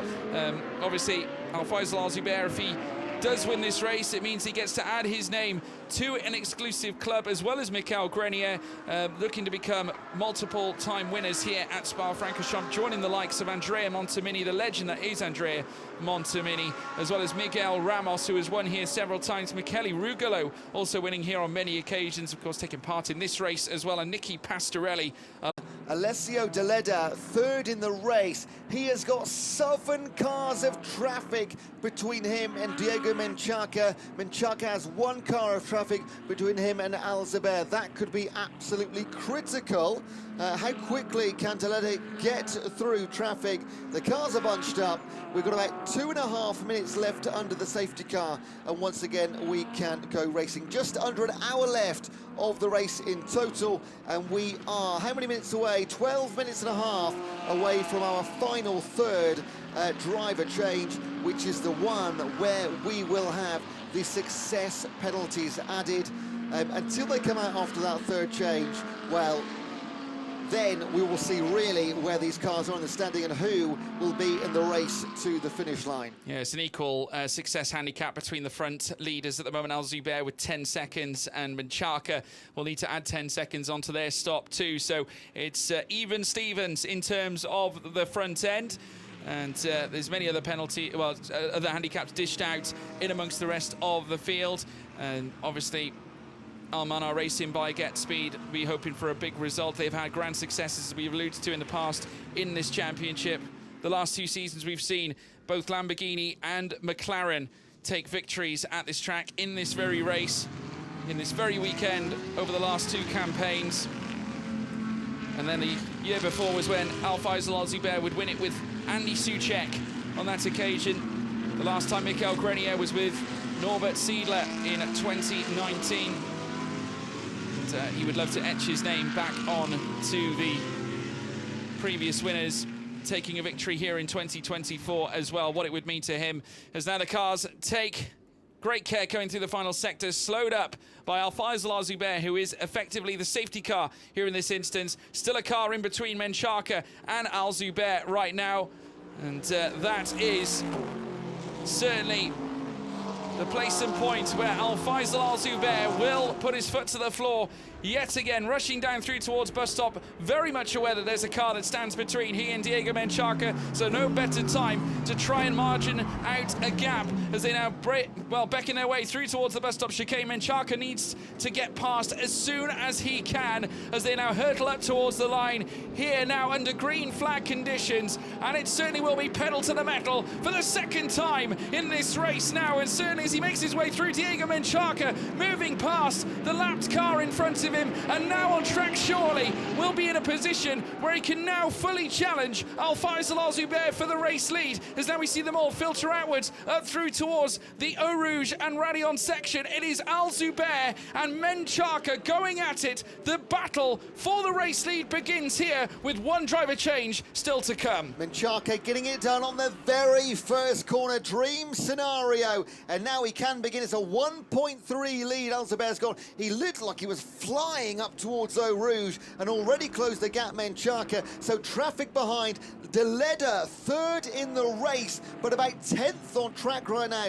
Talk about traffic. It's like going around the M25 for him, trying to dodge in between and outside. So he could lose plenty of time. 7 seconds down officially on that top 2, but plenty in front of it. On board with Simon Riker. They were the fastest car at Hockenheim in race number 2. They didn't get their way in qualifying. Started 13th on the grid, currently up to 6th, chasing the back of Anthony Barteau to break back into the top 5. Yeah, coming through now to Jackie Expend. We've got a sea of cars now making their way down the hill. As you can see, the Greystone GT McLaren currently the head of all this, and also the number 7 Porsche that is also ferrying its way through Pouhon. In between, you've got a Ferrari, or the Greystone, going very wide on the escape out of Pouhon, allowing the sea of cars to come through, including Michael Blanchimont, who peels into Le Fanier. That is the 88 Ferrari with another Oregon Lamborghini. If I'm not mistaken, is that Petrov making his way through the field as well? I believe it is. Just cruising down the inside. Goodness me, no, it's the number 10. That's Alessio Deleda, who's trying to enforce his way through the field, trying to dodge and weed through the traffic that's out in front of him here. Of course, remember, trying to close the gap on Diego Menchaca and Al Zubair further up. Incidentally, Menchaca doing a great job in trying to bring that gap down, because he was faster than Alfaiz Al Zubair over the previous lap by well over 7/10 of a second. Yeah, Deleda doing a great job again through traffic in the Oregon car. He did find a massive bit of debris on track, and I think we'd have found out by now if there was any damage to his wheels whatsoever, so still maintaining pace. Of course, you've got the car number 21, that's the Come To You Racing Aston Martin, also in traffic, currently lying in 4th place, so he's trying to chase Deleda and also weave his way through traffic to catch the pink, yellow and green Oregon car. Yeah, Deleda coming through turn 1 now, again trying to get past Michael Blanchimont, has done so successfully, and coming up towards the hill now to back his way up Eau Rouge and Radion. There's Lismont, who's now also dodging and weaving through the traffic past Gino Forgione in the Ferrari, who is trying to close up on I believe that's Stuart Proctor, who is currently occupying his place right now in 19th spot. So as they now all climb up the sea of cars, there's Artem Petrov further back as well, who we just saw in shot as they climb up through towards Les Combes. They got side by side between Lismont and Stuart Proctor as well. The Aston Martin managing to find his way past the McLaren 720S. Just look at this is going on further back as well. Dexter Muller, I'd imagine behind the wheel of that Mercedes, trying to break away, and look at this, Giorgio Sunaghiotto, I think, in the fight as well. In fact, as they head on through, incredible moments here is now straight away Simon Riker coming under great pressure. The Blair Motorsport car keeping him behind as they head down in towards Rivage. He's going to try and brush past Dexter Muller and past this sea of cars that currently separates he and many other drivers, including Mikael Petambra, who he's trying to catch up with. And look at this, being phased by an Oregon team Lamborghini in front. On board with the 54, the CRBX Racing, Dexter Muller and Metla. And they are behind the Oregon car right now. Of course, Petrov. This is not always what you're witnessing, racing each other, looking like some Michael Petambra here, 6th Petrov's place got overall. Riker. Artem Petrov has got past Simon Riker. Wow, didn't see that one coming. The current reigning team's champions. Again, the debris on track that was picked up earlier. Michael Petambra going down the inside of the Ferrari. Doesn't get it done on this occasion. Will continue racing. Petambra in 6th place right now. Behind him, Petrov, and then Simon Riker. Out front, 1.3 seconds only between Alfaiz Al Zubair and Diego Menchaca, and then 13 seconds back to Alessio Deleda and the rest of the field. Still some traffic to navigate for Deleda. Yeah, certainly is. I must say, Riker, who we had the onboard shot for, we saw the Oregon car around the left-hand side. That was Petrov getting the run down through towards Pouhon. Got the move done as well in great style, great fashion. Obviously, that's the consequence of having these lap cars in front of you at this point. There we see as well Petrov working his way through the field. There is Riker in the background. Now, Petrov's mission is to try and close down on Mikael Petambra, who is just in front of him. There is Petambra trying to get past Giorgio Sunaghiotto's car. I think further down, no, it's Alessandro Cosi, I should say. There's Petrov down alongside the Blair Motorsport car as well. The Ferrari coming under pressure, and it's managed to make its way through. But here now we have Alfaiz Al Zubair. Menchaca's broken to within a second. In the last lap alone, he was a little bit slower than Alfaiz Al Zubair, but nevertheless, on this lap alone, gaining the ground that he needs. So effectively 2 races right now for the top 2 spots. Remember, they've both got 10-second success penalties to come in the 3rd changeover, which brings everybody back into the race. They're currently, 12 seconds ahead of anybody else on track, which this means if their penalties, we can have absolute free-for-all in the final section of this race. There's our top 2. Handicap's not Go, crack on. Incredible. 51 minutes and 30 still to go. There is Al-Faisal Zubair, 9/10 of a second between Menchaca and Zubair right now. Deleda 12.3 in third place, and heading through the Lafanier chicane. Menchaca's got to dig deep if he wants to try and interrupt Al-Zubair, but this is the first time that Menchaca's really had a proper clean track to deal with now, and he can have a straight fight between he and the Get Speed that leads the way, as they now hurtle down. We're currently riding on board with the Ferrari of Eddie Cheever and Marco Polcini, and they're, of course, the Pro-Am champions of last season. They've done so well in the past, and now more flashing lights further down. A Porsche versus a Mercedes. That's Dexter Muller, who is trying to defend against car 80 of Antarizao, who last appeared here back at Spa last campaign. As we now see them come through in towards the next right of Campus and Stavolo. The 19 car of Artem Petrov, who has got Alessandro Cosi in between he and Mikel Pitamba right now. That's a car he's going to look to try and shift by. Alessio Deleda also trying to break away past the Porsche number 7 that is being driven by Tymon van der Helmer, who's looking for that Pro-Am lead. But I can tell you that Antarizao is in the Pro-Am lead right now, with Marco Polcini breathing down his neck, who, I must say, success continues here for both Marco Polcini and Eddie Cheever, who've got a great chance of laying claim to yet another Pro-Am win. So our Pro-Am leaders, Au and Picorello, they are getting ready for the 24 Hours of Spa coming up shortly later this year. And what a way they're doing it, getting used to the track and the car on it in the endurance format. Now, Deleda, he's 13.9 behind Menchaca. He's got 2 cars in his way. He's got to watch out for the Aston Martin of Lismont behind him, but he wants to keep this gap as close to 10 seconds as he possibly can. Of course, with the success handicaps coming in a change over 3, and just holding off Simon Riker as well. That is the number 19 of Artem Petrov. So the top 8 cars, all pro competition cars. However, as you can see, a lot more than that on track. Yeah, and we got Pitamba as well, looking for a move here on Antti Bartone, wheel to wheel, heading through towards Lake Con. Bartone with enough of his Mercedes, alongside the Mercedes belonging to Mikel Pitamba, to hold on to the place, as we also have Matisse Lismon now also trying to move up in his Aston Martin, but he's caught up to the tail of Alessio Deleda. Of course, the driver who formerly competed in FIA Formula 2, as well as competing in DTM as well, here now to roost in the International GT Open, is currently 3rd, but has got Lismon breathing down his neck right now and making his life somewhat of a misery. And it's an important weekend for Lismon and his teammate La Sueta, because they are Belgian and this is their home race. Yeah, what a place to try and get a victory or major points in the championship. Nowhere else in this season they'll want to perform well in front of their own fans as well. So Lismon all over the back at the moment of Deleda. That's the race for 3rd and 4th in the orders, however not on track. We're going to see this Porsche in front of them. A little bit of traffic, there's 2 cars between them before they can even think about chasing down Menchaca and Al-Zubair. So at the moment, Deleda looking forwards and backwards for opportunities to attack, and defending from anything that Lismon is going to throw at him from behind as well. Yeah, Mikel Pitamba now up to 5th place, Bartone down to 6th, so finally getting the move done past the Mercedes in that Mercedes v Mercedes scrap over P5 out on track. But you can bet your bottom dollar that Bartone is going to do his best to close it back up again and maybe unleash a fight on Pitamba, but we know how good Pitamba can be. He's got 15.9 seconds though to find on Lismon in that 4th place section. So now once again we'll watch the Oregon Lamborghini power its way out through towards Eau Rouge and Radion. The number 10, of course, being driven by Alessio Deleda, trying to brush past. This is a blue flag scenario once again as far as Deleda is concerned.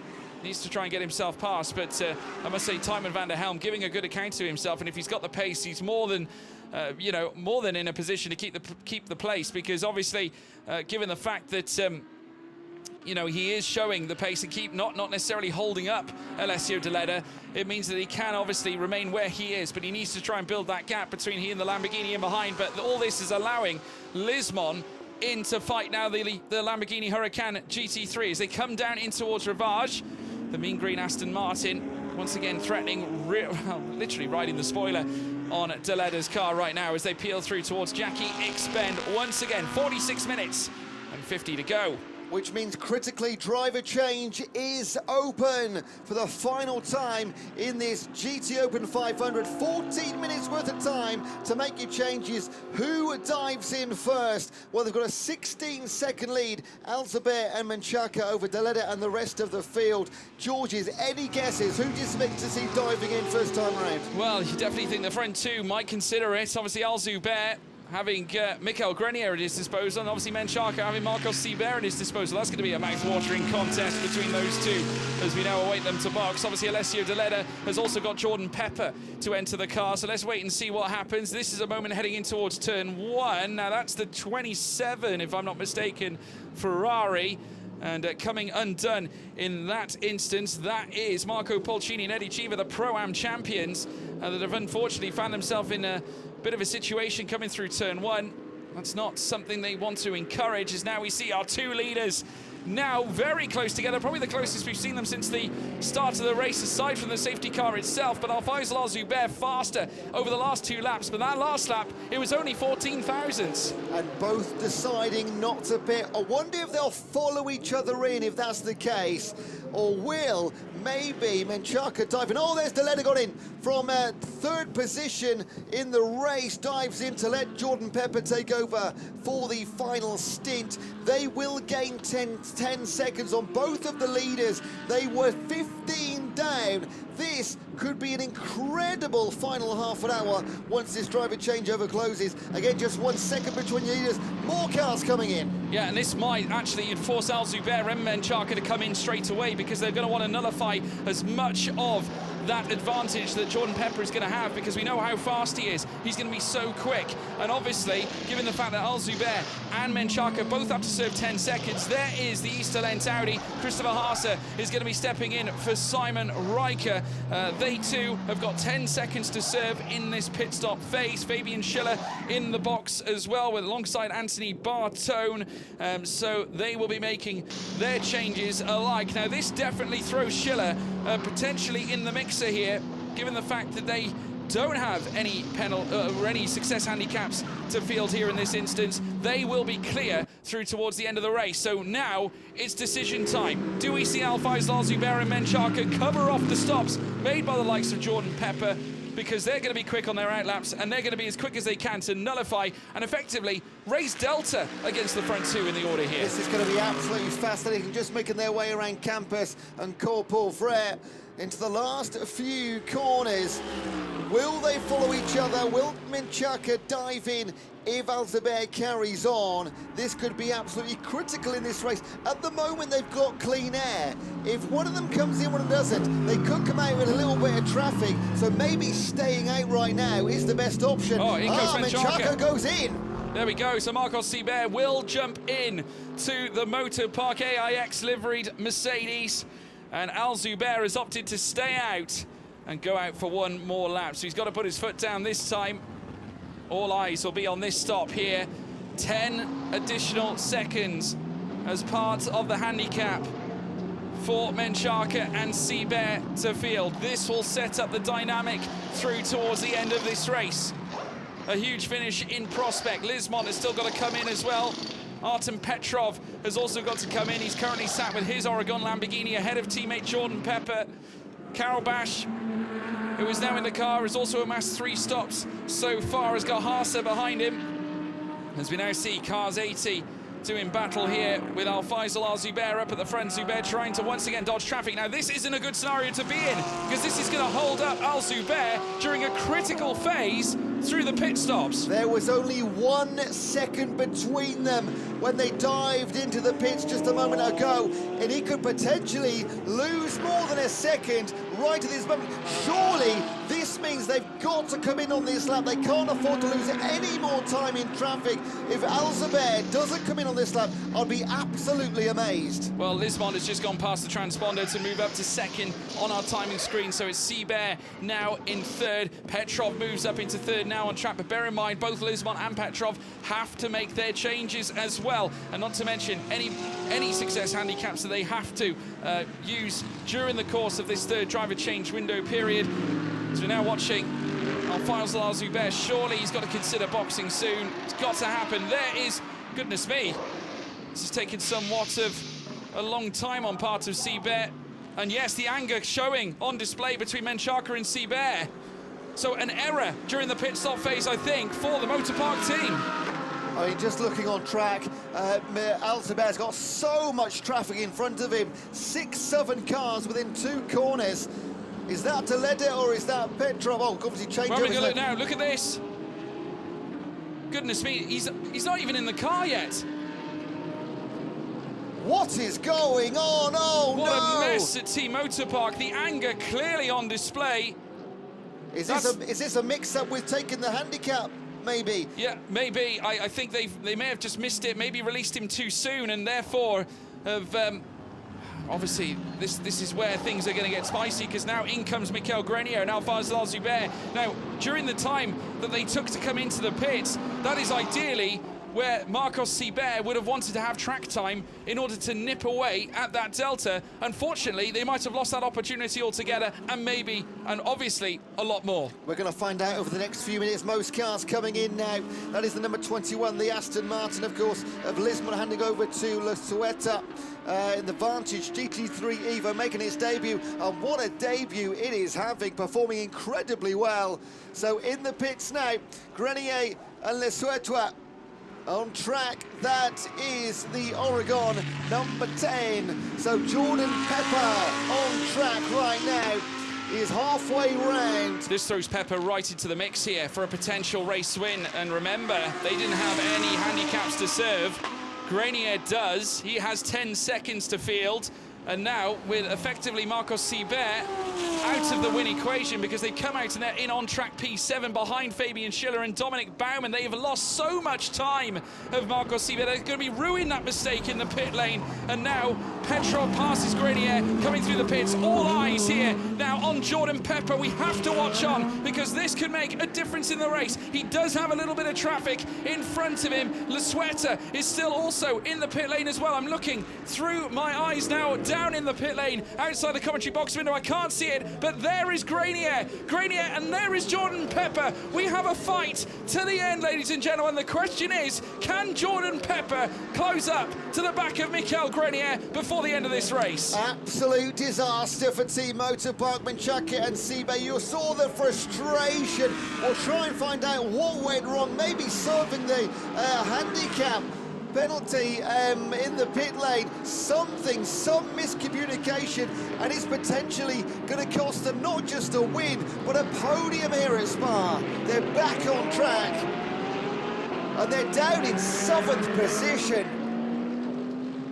Well, I tell you what, Jordan Pepper is someone who can do it all. The South African, his first initial success is coming in Volkswagen Scirocco R Cup Germany. He was champion back in 2014, has since gone on and done so well in the likes of the Blancpain GT series. And now it's his mission to try and close the gap between he and certainly between he and Mikel Grenier, who sits in on-track second. Artem Petrov still yet to come into the pits. He also, I don't think, will need to actually serve a single handicap. So bear in mind that gap is 47.6. By the time Petrov comes out, it might be Grenier in the mix of an Oregon sandwich here.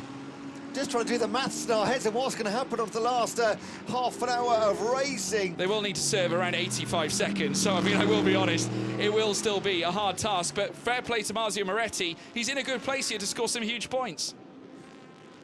And the driver changeover then for one of the last cars. Surprisingly, there's over 5 minutes left of this changeover, but pretty much every single team has made their decision. So let's see, it's going to be Pepper, brings down by 1/10 of a second over the last half a lap over Mikel Grenier. La Sueta in the Aston Martin, Dominic Baumann and Michael Patamba in the Mercedes. 1.5, so let's see a replay then. Here's the Ferrari and the Mercedes coming into La Source. That's the treble eights of Jordan Love coming together there in his Mercedes. Now I'm going to take a close look at these gaps, because have a look at this. Personal best for Mikel Grenier, but I'm looking also at Jordan Pepper's time last time out as well. Quicker in the final sector than Mikel Grenier by 2/10 here in this instance. And not only that, look at that middle sector. Again, another 2/10. He's knocking at that wood, chipping away Oregon, who have had their troubles this weekend already. Rolf and Eichen losing the car going up at this very section at Eau Rouge and Raidillon. They were without car 63 in this race, but they could be on the cusp of winning the GT Open 500 here at Spa as Grenier takes the on-track lead with now Jordan Pepper in hot pursuit in what could yet be a grandstand finish with still 36 minutes and 30 to go. In terms of the championship, it would be absolutely huge, scoring no points at Portimao, of course, coming together between the teammates for Danetta and Pepper. Picked up the astonishing win in race 1 at Hockenheim, got points in race 2. They're currently 6th in the championship, 13 points behind your leader, but double points, that would be 30. This is going to rock things in the championship table. Yeah, you can imagine Jerry Canavicio now. He's watching intently, I can imagine. Someone who has tasted success with Polcini. Unfortunately, Leonardo Polcini not racing here. Obviously, after car 63 was rendered useless after the huge crash with Rolf and Eichen coming out over the crest. He was really unfortunate. We do, of course, wish Rolf and Eichen the very best. And, of course, hoping to see him back at Paul Ricard as well. But the complexion here shows 4.4 seconds between Grenier and Pepper. And in the first sector, I will say this, once again, Pepper finding 2/10 on Grenier in first place. 63.8 in the middle sector for Michael Grenier. 64.4 losing time, Jordan Pepper, in that middle sector. But he has got to try and dodge and weave through perhaps a little bit of traffic as we now witness the 19 of Marzio Moretti with a very frustrated, you'd imagine, Marcos Seibert, who had every chance of taking the win today. Looking to gain every single place they possibly can, but coming against the Oregon Lamborghini, that is not going to be an easy task whatsoever. Purple sector for Carol Bash in the Pro-Am competition in the car 777. That's the Olymp Racing Audi. They are the fastest car on track and the quickest of the Pro-Ams. They are looking to consolidate and pick up places in the Pro-Am. They're currently 4th place overall in the championship. Double points for them. Again, massive championship standings. Seibert all over the back of Moretti. Swinging around the turns, looking for options towards the outside of the bus stop chicane. Surely not. Goes in deep and gets it done. Can the Lamborghini come back on the cutback? Yes, he can. He'll get the more speed and traction over the start-finish line. They'll go towards La Source. The money surely has got to be on Seibert with the inside line, or can there be a double switchback for the 19 Oregon? No, they can't. Seibert gets it done. Next up the road is going to be Schiller. Yeah, well, what about the run up through towards Eau Rouge and Raidillon? You can bet bottom dollar that Marzio Moretti is going to try and get in the slipstream here to open up a window of opportunity to tag back against the Mercedes-AMG GT3 as they sprint up the straight. Seibert manufacturing a decent gap in between he and the Oregon Lamborghini at this stage. 5 seconds now between Pepper and Grenier. Pepper still doing everything he can. He's improved in terms of speed in the speed trap. He's faster in the speed trap than Michael Grenier, and also in the first sector, just by within a 10th faster in that first sector on this very lap alone as well. So Jordan Pepper is still vehemently working hard to close that gap. The one thing he does have in his favour is that we still have well over half an hour of this race to go, and he's only 5 seconds behind. Well, the one thing we do know, Seibert, his blood is going to be boiling. It's not just going to be tactical skill, it's going to be frustration going through those knuckles on the steering wheel.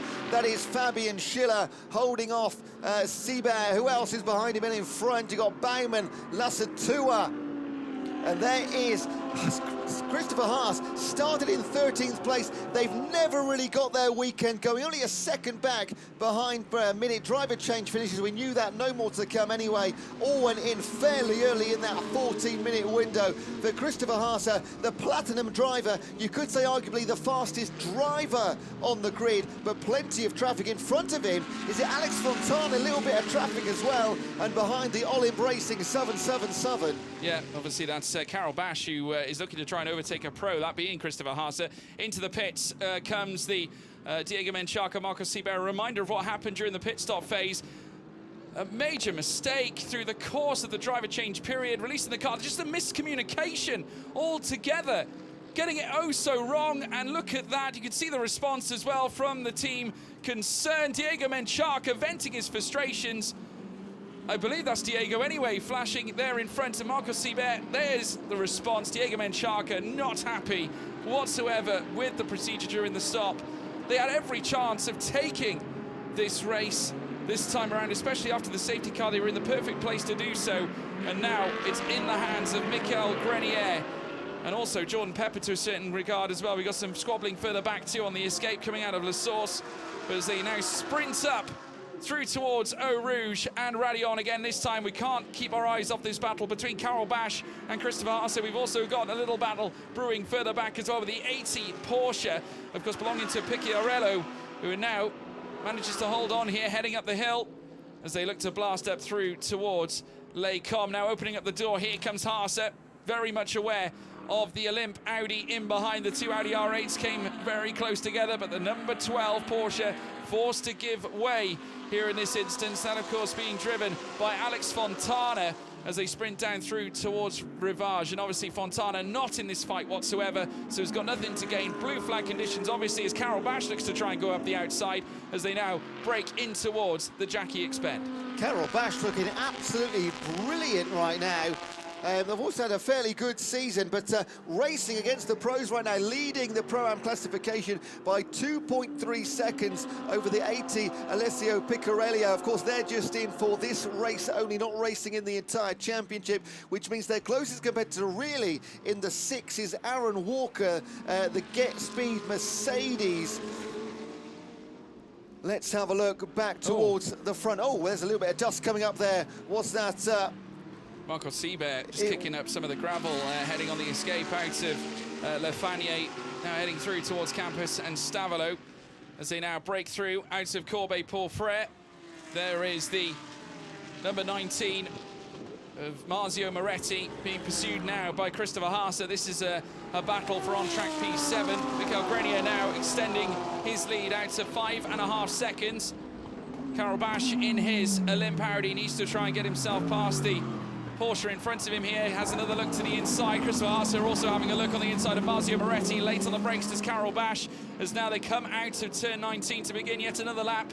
We're within the final 30 minutes of racing here at Spa.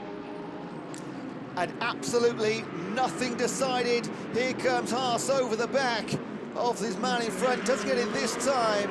That is Alex Fontana in the Porsche. He's traffic, he's a lap driver. So Carol Bash loses a couple of places. Still trying to unlap himself here is Alex Fontana, I believe, further up. Of course, that's the number 12 Porsche further up. That one that made the overtake was the 80 Porsche in that instance, which is Alessio Picciarello. That was actually for the Pro-Am lead, so that's a fantastic move there from Alessio Picciarello. Here comes now Christopher Haase, who moves up alongside the Lamborghini here of Marzio Moretti as they rush through in towards contact as they head through towards Les Combes. And unfortunately there for Christopher Haase having to go off track, and I do wonder whether the stewards might have a look at that, not quite sure, but the 19 Oregon Lamborghini down to 8th place. And now a flash of the lights again as the Porsches make their way through as well, with an Audi stuck in between through Rivage. But a major moment there. Haase having to take the escape, has lost tread now as well on Marco Seibert further up. 3.1 between the Mercedes and the Audi in behind. Now, although we saw confusion in the garage of the second place car, the 17, all handicaps in the pit window were served okay. So that will be a little bit of saving grace and no penalties for serving them incorrectly. You've got to follow the rules, and everybody did. Let's crack on with this race then. It is the beautiful black Porsche, that's the number 80, the Lion Speed and Herberth and Picciarello. They're just in for this race, remember, not racing up at top. Oh, in fact, they have taken over Carol Bash to lead the Pro-Am competition, forgive me. So the Olymp Racing of Bash drops to 2nd place in Pro-Am class by 0.6 of a second. Then in front of them, you've got Moretti, Haase battling for 7th and 8th in Pro class and the overall lead. But there goes Seibert chasing Schiller in front, and there's a bit of a gap to get to him. It's 3.9 seconds, no, sorry, 12 seconds and 3.9 up to Baumann. It looked like, going back to the motor park incident, I mean, they were trying to refuel. I wasn't sure whether there was a miscommunication with the refuel, and maybe Marco Seibert took it as a, you know, sort of an instruction to go, and maybe that was it. Obviously, some kind of miscommunication over at Motor Park. They currently see themselves down in 6th place, 12.5 off from the next car in front of them, which is Fabian Schiller. As we now watch the battles continue further down, further up the order, there's Dominic Baumann. who has got a little bit of company in front as well. Further back, Fabian Schiller in 5th, but he's trying to close up on Lasseteur, who is currently sat in 3rd. Further up, Jordan Pepper in 2nd, still trying to close on Michael Grenier. That gap still stagnant at 5.5 seconds as we now take a look at this replay. This is the moment between Christopher Haase and also the 19 of Marzio Moretti. Off track they went in incident involving these cars. In fact, at turn 5 noted by race control, so a decision has been made on that, but Haase unfortunately having to take that off-road escape. Marzio Moretti just missing out as they headed through. Yes, you could see the contact there. Goodness me, a big moment. But nevertheless, it will be decided, I'm sure, in the stewards' room as we now see them head through the next left-hander at Jackie X. There is Moretti, still trying to close on the back of Carol Bash, who sits in 9th place. Haase, who trickles through downhill through Pouon, trying to close up on Alessio Picciarello, who leads the Pro-Am fight. Further down, the AM lead is currently in the hands of Dimitri Guvazava, who is in control right now. Timo Rumpfkeil's car further down in second in terms of AM. Thought we saw that car come in earlier on. It might have been Lucas Dunner, the car belonging to Lucas Dunner, and that one, we thought it was Heiko Neumann we saw on the table. Yes, it was. It was Lorenzo Fluscher, I think, who came in earlier on for that retirement. So still a great chance for Rumpfkeil to give Motor Park an AM result here, as we now watch them head down through towards the latter sector. Still Grenier out in front, 6 seconds between he and Jordan Pepper. Lasseteur in 3rd place with 16.2 seconds, a mammoth gap in between P3 and P2, with also Dominic Baumann 4 seconds in behind Fabian Schiller, trying to close the gap. In terms of that between Schiller and Baumann, I can tell you that Schiller not necessarily as fast as Dominic Baumann. Baumann was near 5/10 quicker on that last lap, as we now watch them come through towards the source. Interesting, the lapped car of Alex Fontana in the Pro-Am classification is flashing to get past the Oregon Moretti, who is a lap ahead of him. But of course, they're all in their own races. Everybody's got a right to be racing on the track in their own places. But Moretti, of course, in the Lamborghini Oregon car, should be, in theory, the faster car. Look at this then. This is a Pro-Am car of Carol Bash all over the #1 reigning team champions, Christopher Haase, around up towards La Source along the Kemmel Straight. He's going to get in the Audi on the inside. What a move by the 777. And he gets past what was, by a long shot, the quickest car at Hockenheim. But at the moment, it is going backwards. Number 7, so lucky. He wanted 3 of them. The 777 Audi now in the tail of 2 Audis, winning that fight, that contest through Les Combes, and now brushes past Christopher Haase, who's now relegated down to P9 now, with Carol Bash chasing after, and Alessio Picciarello. Now bear in mind, Bash is in a fight of his own here, because of course the Pro-Am battle still very much in full swing, and he's 1.9 seconds behind Picciarello, and did not want to be held up by Christopher Haase in this instance. Felt that he was the faster Audi, and it definitely seems that way. He's building a gap between he and Haase in behind, so let's wait and see. Picciarello might not have all of this his own way. In terms of the actual lead front, 6.2 now between Grenier and Pepper. That is an additional second of what we've seen in the past. In fact, an additional 5/10 that Grenier has put on in recent times on Jordan Pepper. So that means that Pepper's work has been made that much harder. This battle for the Pro-Am is going to be brilliant right down to the wire. Alessio Picciarello, again, their first race in the car number 80. That is the Lion Speed and Herberth Motorsport. They're preparing for the 24 Hours of Spa coming up later this year.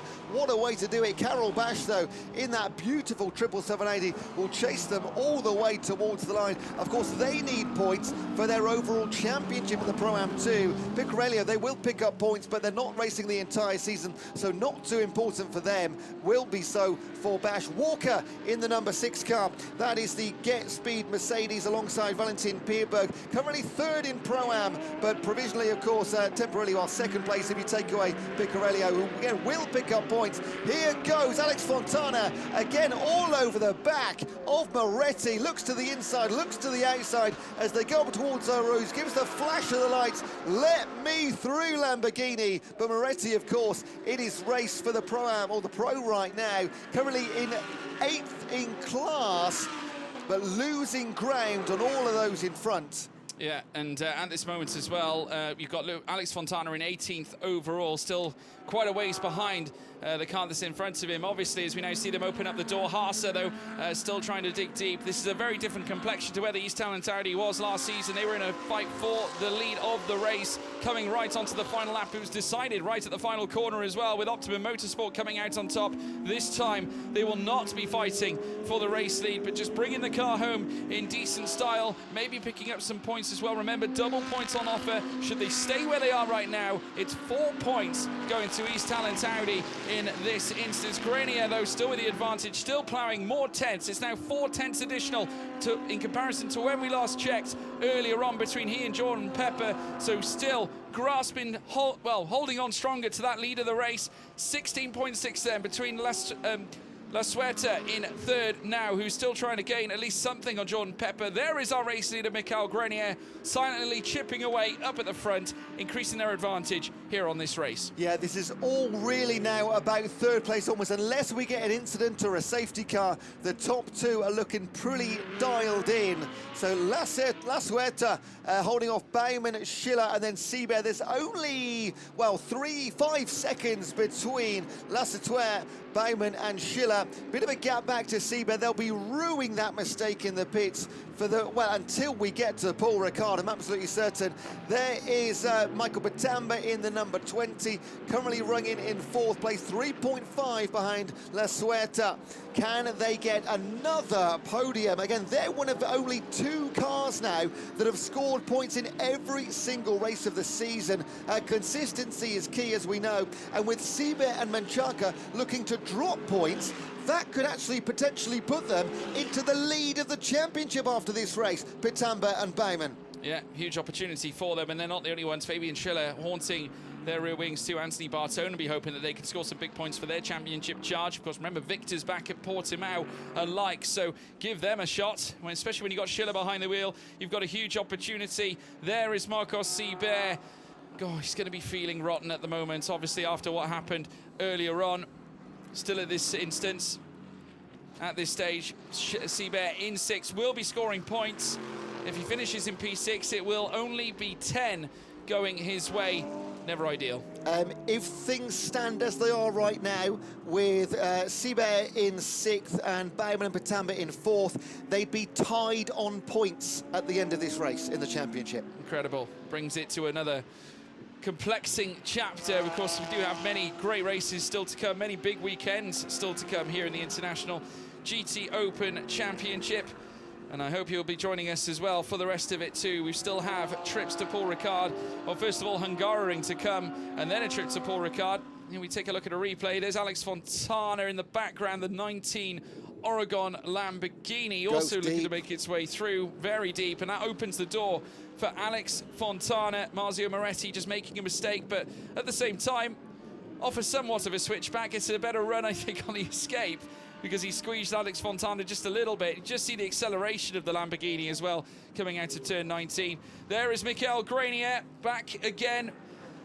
Here, though, still at the front of the order and looking very strong indeed. Lamborghini Super Trofeo champion back in 2017 and a GT World Challenge Silver Cup runner-up in 2020, looking to become the winner of the GT Open 500 here at Spa, alongside Al-Faisal Al-Zubair. Both drivers will become multiple race winners here, joining, as I said, that exclusive club, should they be able to bring this all the way home. The likes of Nicky Pastorelli, Mikel Ramos, Andrea Montemini, Michele Rugolo.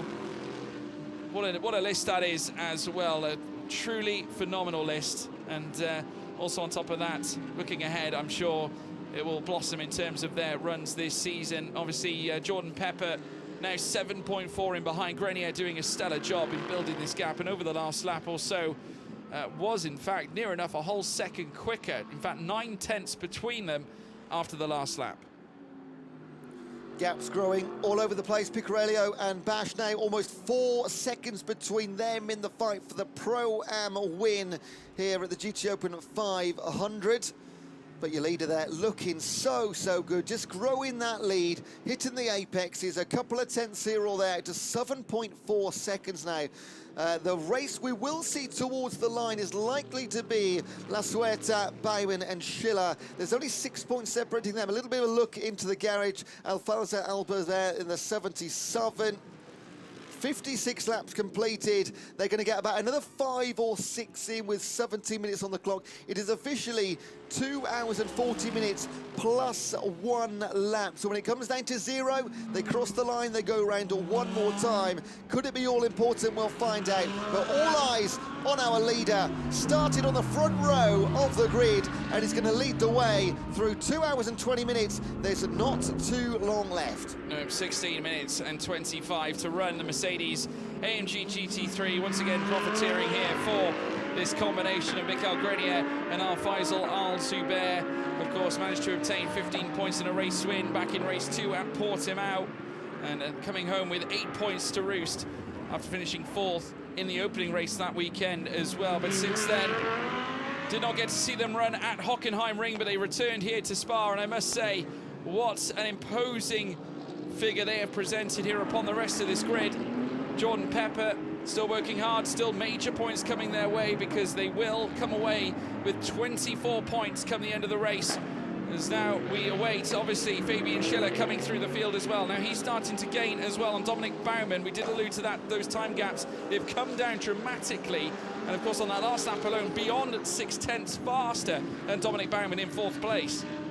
There's also, Baumann was, car number 1, 3-second time penalty. That's Christopher Haase getting an advantage out of track. Did we see that one? Was that up at La Source when we saw them both come off, I believe? Yeah. Carol Bash, I think earlier on, we saw them all come together up the top of Les Combes, and there was another car, I think it was Alex Fontana, thrown into the mix of it too. There was quite a moment heading up the hill, but Fabian Schiller has now got within eye shot here in this instance. Of course, 4th place can make the difference in terms of the points equation, but Dominic Baumann, being an FIA GT3 champion back in 2012, as I said before, a winner in the 24-hour series, and is also a Europe City champion, the Austrian, I should say, not Australian, the Austrian, looking to try and withhold and withstand the pressure, because 4th place will grant them 16 points should they hold on to it. If Schiller can get past Baumann,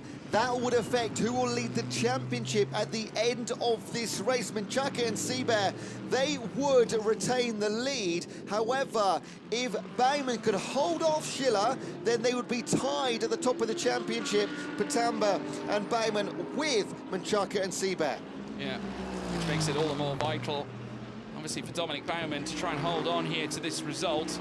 3.1 away from La Suerta, and then further down, Fabian Schiller, 1.7. Looking through the course of this lap alone, not a huge amount of changes, but I can tell you that Baumann, I think, has got the message, because he was faster in the middle sector. Wasn't as fast, though, in the first sector. Lost 4 tenths, or 3 tenths, I should say, in that first sector before, as they crossed the timing line to begin yet another lap. Dominic Baumann coming across now as they head down in towards turn 1. Schiller now 1.6 behind, but very much in eye shot of the Mercedes in front in that final sector alone.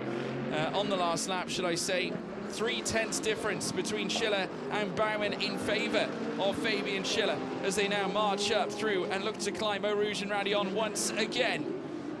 The familiar purple livery in control and in charge of 4th place right now. 3.1 off La Suerta. 3rd place is not out of the question here. Picorello has just set the fastest lap of the race in the Pro-Am car. Of course, the young Belgian here to get ready for the 24 hours of Spa. It was a 2:19.128, averaging 180 kilometres round this 7-kilometre circuit. And that is why the lead now to Bash is out to 6.1 seconds. So the Pro-Am points in this race looking to be settled right now. 12.5 minutes of racing to conclude the GT Open 500. Yeah, absolutely. A whole second as well. Grenier's managed to march out in that last lap against Jordan Pepper. That is absolutely outrageous. And the gap now is nearly extended to 10 seconds. La Suerta, who we're currently seeing on screen, 3rd place, with Dominic Baumann trying to close up. He's 3 seconds behind. Has actually managed to do it, looking at it. The timing screen actually in favour of Dominic Baumann over La Suerta. In the last lap alone, Baumann was 3/10 faster. Yeah, just looking at the Aston Martin coming here, looking locked in third place. La Suerte. What a debut it's been for that car, if they can hang on. Now, this race for third is really hotting up, you know. Only 4.4 separating them now. This could be the race we watch all the way in towards the line. Pepper 10 seconds back on Grenier. This trio 15 seconds behind that top duo. And look, it looks like we've just started the race with all these cars flying around, nose to tail, 6, 7, 8 of them. Where are these sitting in the order of things right now? The number 11, that is the car of Ludwig down 21st place. The car number 6 is Walker, currently lying third in Pro-Am, 11th on track. So this is all traffic here. Don't be confused that this is the order of things happening. These could be anywhere on track right now. Yeah, the 11 is Luca Ludwig down in 21st. Obviously has got quite a fight on his hands. Jim Pla is obviously ahead of him, and that's 1.5 between those two. Aaron Walker in a fight between Thomas Eichen for this battle for third place in the Pro-Am category. So it's all unfolding. Aaron Walker currently second as well well, should I say third, as I said, in the Pro-Am category. Carol Bash in that second place. 6 seconds between he and Picciarello as they now rush down through towards the bus stop. There is Walker with Eichen now very tight in behind. Has got a Ferrari in front as well. That's the Ferrari we were observing earlier on of Luca Ludwig. Of course, coming in for Ernst Kirkmeyer, as we saw earlier on. Further up then, the 69, Jim Pla, who swapped in for Michael Blanchimont here for this stint in particular, as they now fly out of La Source once again. And Baumann has managed to break within 3 seconds on La Suerte as well, so that's 2.7 now. 1.2 between Schiller and Baumann. Schiller finding 4/10 on Dominic Baumann, so there's going to be a 3-car scrap as well for the overall P3 place. Picciarello as well holding on to that 7th spot overall and also the Pro-Am lead, but that gap also enlarging slightly between he and Carol Bash, because it's gone out by 2/10 over the last lap. Yeah, 43 hundredths quicker. Dominic Baumann over La Suerte on the previous lap. So the lap times still coming down. We've only just had our fastest lap of the race. So the race for third, the final step on the podium, is going to go all the way as we enter the last 10 minutes of the race. The track heating up, over 30 degrees track temperatures now. Hottest it's been all day long. Your leader by 12 seconds, Grenier. That looks pretty nailed on, as does Pepper's second. 14 seconds back to La Suerte. But third, fourth and fifth, within 4 seconds, the race is on. Yeah, still very much on in terms of the battle for an overall podium. Grenier still in control. That's the 80. That's the 80 Porsche. And that, if I'm not mistaken, Picciarello, he's just set the fastest lap of the race. And he's the Pro-Am leader. Is he the Pro? Yes, he is, the Pro-Am leader. So Carol Bash takes the Pro-Am lead. We saw that Bash was working hard to try and take the place, but he's off the track right now. Could that mean a late safety car? Who knows? We'll have to wait and see. But I can tell you that car 11, now that is Luca Ludwig being asked to report to race control immediately. That was a message we had previously, but the yellow flags are out at turn 13. And now that has thrown a huge spanner in the works. Took a while for us to register what had happened, but Picciarello, losing the Pro-Am lead, has broken down in the middle sector, and now Carol Bash is out in front. Here's the moment. It's going slowly. Oh, he just pulls off the side of the track. No incident, no connections. And there's Carol Bash. He comes in to take the lead. He knows it's not working. He set the fastest lap of the race 3 laps ago. He was absolutely on fire. Again, they've come into this one just as a one-off here at the GT Open 500 at Spa. It was all going so well, but it's ended at the side of the track with a limping Porsche. And he's out of the car. Everything's safe. He shouldn't, I'm going to say, not my rules, shouldn't cause a safety car in a fairly safe position, but they will want to push that back as soon as they can if possible. Still yellow flags at turn 13, and they will be in place for the remainder of this race if we don't see the safety car. Yeah, no debris as a result of that incident, so there shouldn't be any need to clear the track. So it's just a case of removing a car that's currently sat in a safe position, at least for now. Obviously, they have to raise the yellow flags just to make sure that they can ensure that that zone is as safe as it possibly can be. Michael Grenier won't be perturbed, though. 13.6 now. He's advanced that gap even further. And like I said before, He was lapping a second faster a lap in recent times, but he's gone a little bit more than that now. He's managed to somehow dish out, I think, around, look at this, about 2 seconds almost in the last lap, and now crossing the line once again. Let's see how much the gap has advanced this time around. Very nearly touching 14, no doubt. 13.6 at least here. Another 221.595, consistently lapping in the 221s, and that's exactly where he needs to be. He's faster than anybody out on circuit right now, Mikael Grenier. The only one who comes close was Lewis Proctor in the last lap. I think every other team will be thanking their lucky stars. And Schiller. That this squad isn't in for the entire championship. We saw how good they were in Portimao, picking up the win and a 4th place in their opening weekend. Of course, weren't Hockenheim, and they're only going to be in one more race this season at Barcelona. But for the time being, you pointed to something on track, George. What were you seeing? I was just looking. Dominic Baumann very close to the back of La Sueta, coming through towards turn 1. That gap now is 1.2, and here it is now. I just saw it fly past my commentary box window as we were looking at it. I saw the Aston Martin very close in behind. Then in came Dominic Baumann, and Fabian Schiller is also right in the mix of this too, coming over the crest out of Eau Rouge and Raidillon. This is for the overall spot, P3 on the podium here, and in the background you can see Fabian Schiller also launching himself into this fight too, as they now make their way in towards Les Combes. There you can see them. There's Schiller, who's currently riding in that position in P5. Now 1.1 between he and Baumann, 1.1 between Baumann and La Sueta. They're equal between the two. This is the race we anticipated. This is the race we wanted. Double yellow flags now at turn 13 for the stranded Picorello Porsche number 80. That shouldn't affect these cars. Thank goodness for racing conditions. No safety car. All good to go. There's the car number 5. That is the Olymp Racing of Jedlinski and Korniszewski. They're in the AM competition. They are simply traffic behind this race for 3rd place. 2.2 seconds between the 3. The Aston Martin, the debuting GT3 Evo La Sueta, ahead of Baumann and Schiller, who are both racing in the championship standings.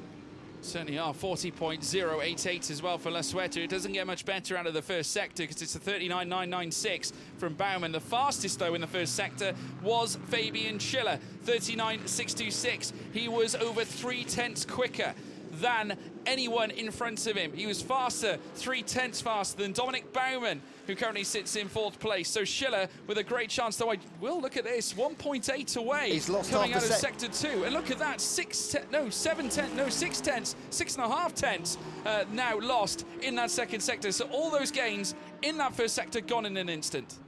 Yeah, lost about like you say, he's 0.6 of a second. I think he just touched the gravel somewhere. Here's a replay of the connection between the two Mercedes. One goes off, one stays on. We'll give the place, but that's further down the racetrack, fighting for position in their respective Pro-Am classification. A few AMs in there as well. And we saw some debris flying off the back of one of the Ferraris. Whose car was it? It flew. Oh, there's a big connection there. Oh. The Porsche and the number 7. That's That Bashar is the Maldini. Car Collection Motorsports of Bashar Maldini in the Porsche 911. Finds himself on the grass. Will get going again. Here's the onboard of that. And where does it happen? Is this a different incident? This is Pulcini and Chiva in the 27. That's the Spirit of Racing Ferrari 296. So we're back into live racing. Here we are, this race for 3rd place in 3.5 minutes plus 1 lap of racing in this 2-hour and 40-minute GT Open 500. The spot on the podium, step number 3, is going to come right down to the final lap. And look at the gap being bridged here. 0.2, 1.5, 0.1 and 0.3. Dominic Baumann's over Lorenzo La Sueta. Over the last 4 laps, he's picked up over 4 seconds on the man in front. And now they'll go to the wire. He certainly will go down to the wire. Remember, this is for 20 points in the championship. And if you take 20 points and add it to Mikael Pitambra and Dominic Baumann's points accolades they've already achieved, that puts them up to 48, which would certainly go a long way in terms of their quest to be champions this season. Of course, champions that we wouldn't have expected here at this point. Egemen Sharker and Marcos Seibert down in 6. They will, of course, earn 10 points off the back of all this, and that would place them on 44 coming into this one. So effectively, it would be Pitamba and Dominic Baumann taking the lead of the championship should they overtake La Sueta for that third place, as they now hustle down through towards the final sector. This time around, Fabian Schiller, who's trying to bring that gap straight back in. The car cleared now. No sign of that 80 Porsche. It has now been removed from the circuit. On track, it's Karel Bash for the Pro-Am lead now after Picciarello retired. There's Dimitri Gvazava, who is currently our AM leader in this fight and doing a great job as well. Nursing a little bit of damage to the rear left-hand side. That shouldn't cause any aero effect whatsoever, and still going incredibly well. Here is another connection between the Blay Motorsport number 16. That's the AF Corsa of Hernan Coder making contact with a Ferrari. There's Pitamba. Baumann, the teammate of Pitamba. This is getting close. It's 0.6 of a second to the back of the Aston Martin as they go up towards Eau Rouge and round Radillion up towards the Kemmel Straight. Is this an opportunity? Can he get into the slipstream? No, he's too far back on this occasion. Maybe as they go into La Source, they're lapping almost identically the Aston and the Mercedes into La Source. No time to dive here. Keep your eye on Fabian Schiller, 1.6 seconds back, watching closely the battle in front of him, looking for an opportunity. Maybe he can even grab that third spot. We'll have to wait and see. I mean, it could mean that the next lap will be the final one. Obviously, this means that if Baumann's going to make this move happen, he needs to get it done sooner rather than later in order to grab hold of this opportunity to take P3 out on track. He's clear of Fabian Schiller. Schiller, though, standing at 1.6, so we'll never count him out. One mistake can cause a major twist at this point, and there's no better place to punish mistakes than Spa-Francorchamps. It does it time and time again. Baumann needs to dig deep, find every ounce of delta he can to bring down the gap between him and La Sueta, who's currently holding on to third in the Aston Martin, coming through the Lafanier chicane as they break on through down towards Campos and Stavolo. Baumann looking strong and coming out now of the middle sector very shortly. We'll see where the times compare, but in the last lap alone, he was 3.5 tenths quicker than La Sueta coming through now. And indeed, the timer has ticked to 0, coming across the line. Michael Grenier is going to cross that line now, and he will, I'm sure, take the final lap of the race.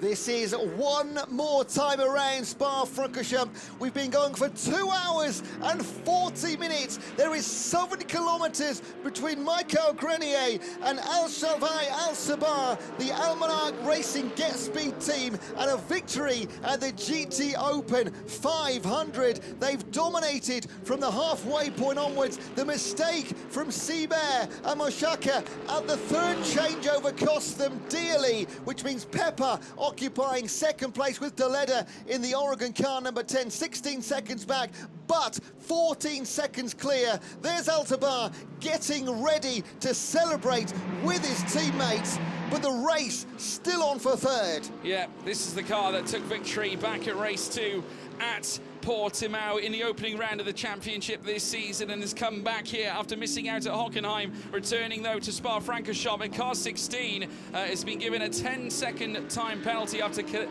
contact with car number 7.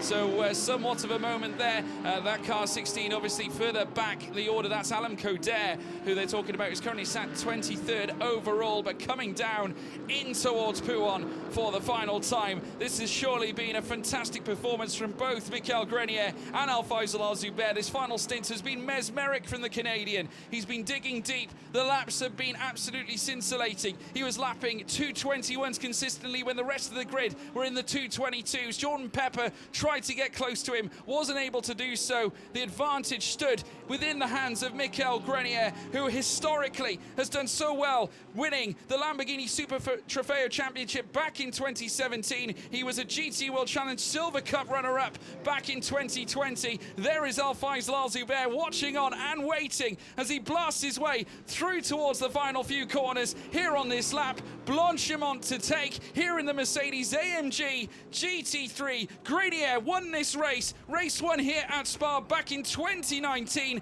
It was then the turn of Alfaisal Al-Zubair in 2021 when he was alongside Andy Soucek. Through the final 2 corners here, the Mercedes will roar once more, this time at Spa our Francorchamps. It's Mikel Grenier and Al-Faisal Al-Zubair, your winners here in the GT Open 500 here at Spa. 2 hours and 40 minutes on. They are race winners. Here comes Jordan Pepper. What a performance for Team Oregon after a grisly start to the weekend that saw Ralph and Eichen and also Leonardo Polcini's car barreling out of the race. Solitude for them as they take second. And La Sueta, after the efforts from Dominic Baumann in trying to close the gap, he has managed to bring the Aston Martin home in third, with the Belgian pairing sitting on the podium in third place, standing tall on that podium, I should say. Baumann comes home in fourth. Big points in the championship fight, with Fabian Schiller coming across the line in fifth place. When Grenier and Al-Zubair turn up for GT Open, my goodness, do they succeed. Wins at Portimao in week number 1, wins again when they turn up in round number 3 at Spa. We'll see them again at Barcelona later in the year. So in terms of the championship, they're not going to win that. They're not here often enough. But my goodness, the success of this team, the Almanar Racing by Get Speed Mercedes AMG GT3 Evo, absolutely sensational. I'm sure Fabian Schiller will be absolutely thrilled for his former teammates. Of course, Schiller used to, or has partnered Al-Faisal Al-Zubair in the past for the Almanar Racing team historically. This time it's the turn of Mikel Grenier to stand tall alongside Al-Faisal Al-Zubair here in the GT Open paddock. And you can hear the joy, and I tell you what, the celebrations will rumble on. Mikel Grenier absolutely thrilled, no less. And there we see Jordan Pepper stepping out of the Team Oregon Lamborghini. Delight as well on the faces of Lawrence La Sueta as well, and his teammates as well, Matisse Lismont, who came together with the Aston Martin and pulled off a truly brilliant result for their team. But Oregon can take solace after a difficult weekend. Alessio Deleda also partnering Jordan Pepper. A fantastic result for them to come home in second. It's been certainly a busy weekend. Also, we got to celebrate Carol Bash claiming Pro-Am victory. It's Al-Zubair and Grenier, your victors here in the GT Open 500 here at Spa. Deleda and Pepper in second, Lismont La Sueta in third, Baumann and Pitamba in fourth, Anthony Bartone and Fabian Schiller in fifth, Menchaca and Seabear, disappointment after the issues during the final pit stop in sixth. Jedlinski and Bash are Pro-Am winners. They finished seventh overall. Riker and Haas are down in eighth, nothing like last year, unfortunately. Moretti and Petrov in ninth. Pierberg and Walker, Pro-Am P2s. Stromstead and Eichen in 11th place. His Royal Highness Prince Jeffrey Ibrahim and Jordan Love in P12. Polcini and Shiva in 13th. Nicola Marinangeli and Vincent Abril in 14th. Proctors in 15th. We got Hash and then Fontana in 16th. Sada and Grunwald in 17th. Bloncheman and Plar down in 18th place. Cozy and Sinegiotto 19th. Muller and Mettler lining up in 20th at the end of the race. Borodin and Webb came home in 21st, Ernest Kirkmeyer and Luca Ludwig in 22nd, Gino Forgione and Michele Rugolo down in 23rd, Lauren DeMeus and Jamie Stanley home in 24th, Bashar Mardini and Timon van den Helm in 25th, Marcelo Han and also Alan Coder down in 26th, Giuseppe Cipriani and Gavazva come home as AM winners here and finished 27th overall, Heiko Neumann and Revkal in 28th and second in AM, Jedlinski and Korzanowski third in AM and 29th overall. Antarizao and Picciarello out of the race, as was De Silva and Leach, Kiki Saknana and Adam Museka, Salakada and Milotta, Dunner and Flusha, and Bergstrom and Menzel went out at the very start. And let's take a look at the championship, because something tells me there's been a twist. There certainly has. Al-Faisal Al-Zubair takes the top along with Mikel Grenier. Jordan Pepper down in second place on 45 points with 8 between them and the leaders. Diego Menchaca with 44 points with Marcos Seabear on 44. Mikel Pitamba and Dominic Baumann 44 points sharing as well, those positions alike as well. But a truly magnificent race and contest. Lismont and La Sueta finishing in third for the Aston Martin pairing, and it's a hometown podium for them. And we also have second place Alessio Deleda and Jordan Pepper in the Lamborghini Huracan GT3 for Oregon Team Lamborghini. Phenomenal effort from them. But your winners are Mikel Grenier and Al-Faisal Al-Zubair. They've won here twice between the pair, and they're standing by with Alfredo Filipponi. Hey.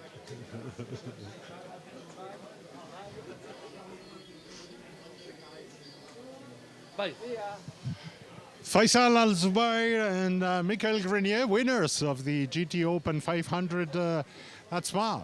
Faisal, it was, well, it's never easy, but it was not very eventful for you. Yeah, no, it was good. The start was important to get the lead and then just manage the pace. For sure, the safety car didn't help, especially knowing it's our team owner, Adam. But yeah, it was good. In the end, Mick did a great job as well, and we actually had a puncture in the last lap, a slow puncture, so one more lap, and I don't think we finished the race, so it was good. So, Michael, you had to finish the work, but how was it? Yeah, he made my job easy today because he had a really good start, good run through Radion, took the lead. The race was good in general. My first stint was a bit tricky with traffic. We were always with slower car, and obviously they have their own race to do. Then there was a safety car before the last stop, and we had a 10-second handicap, so we were a bit concerned with that. But yeah, the car was great at the end. We were a bit lucky with the puncture, slow puncture. We lost, I think we were 1 bar in the last lap. So, but yeah, good for Get Speed, good for my teammate. Really nice job, and we come back soon. Well done, guys. Yeah, you should come back soon. Soon. Enjoy. Well, truly mesmerising performance. Let's see how they did it. Here are the highlights. And here we go, the GT Open 500 here at Spa got underway with the pairing of Diego Menchaca and Marcos Seibert getting a good start. Menchaca behind the wheel in the first stint, took turn 1. Stayed ahead as well in great style with Faisal Al-Zubair coming out. There was a huge collision. Gustav Bergström unfortunately out of the race after a collision with Marin Angeli at turn 1. They then came to roost then, heading through towards the next right-hander. It was the car 19 of Team Oregon coming up against Anthony Bartone's Get Speed Mercedes. They, of course, would invite also the Motorpark 96 car into the fight.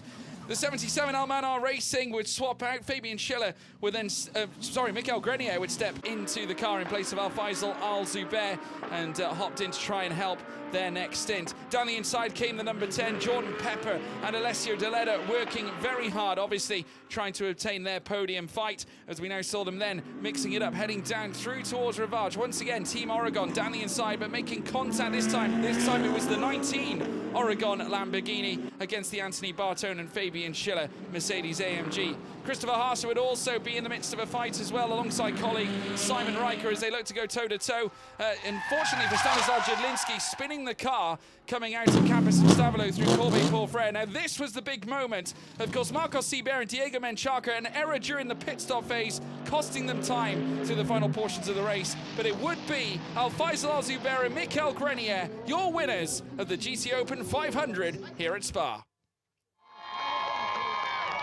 And now the podium celebrations in full swing. Even Oregon team are going to fly their pirate flag this time after achieving second place. But it will be Lorenz Lasueta up on the third spot on the grid with his teammate Matisse Lismont. Second step of the podium for the Oregon team at Lamborghini, who obviously suffered hardships earlier on in the weekend with Rolf and Eichen spinning out in the 63 Lambo, and would mean an end to their weekend prematurely. But your winners are Faisal Al-Zubair and Michael Grenier, and shocks at the slow puncture as well. We had no idea about that.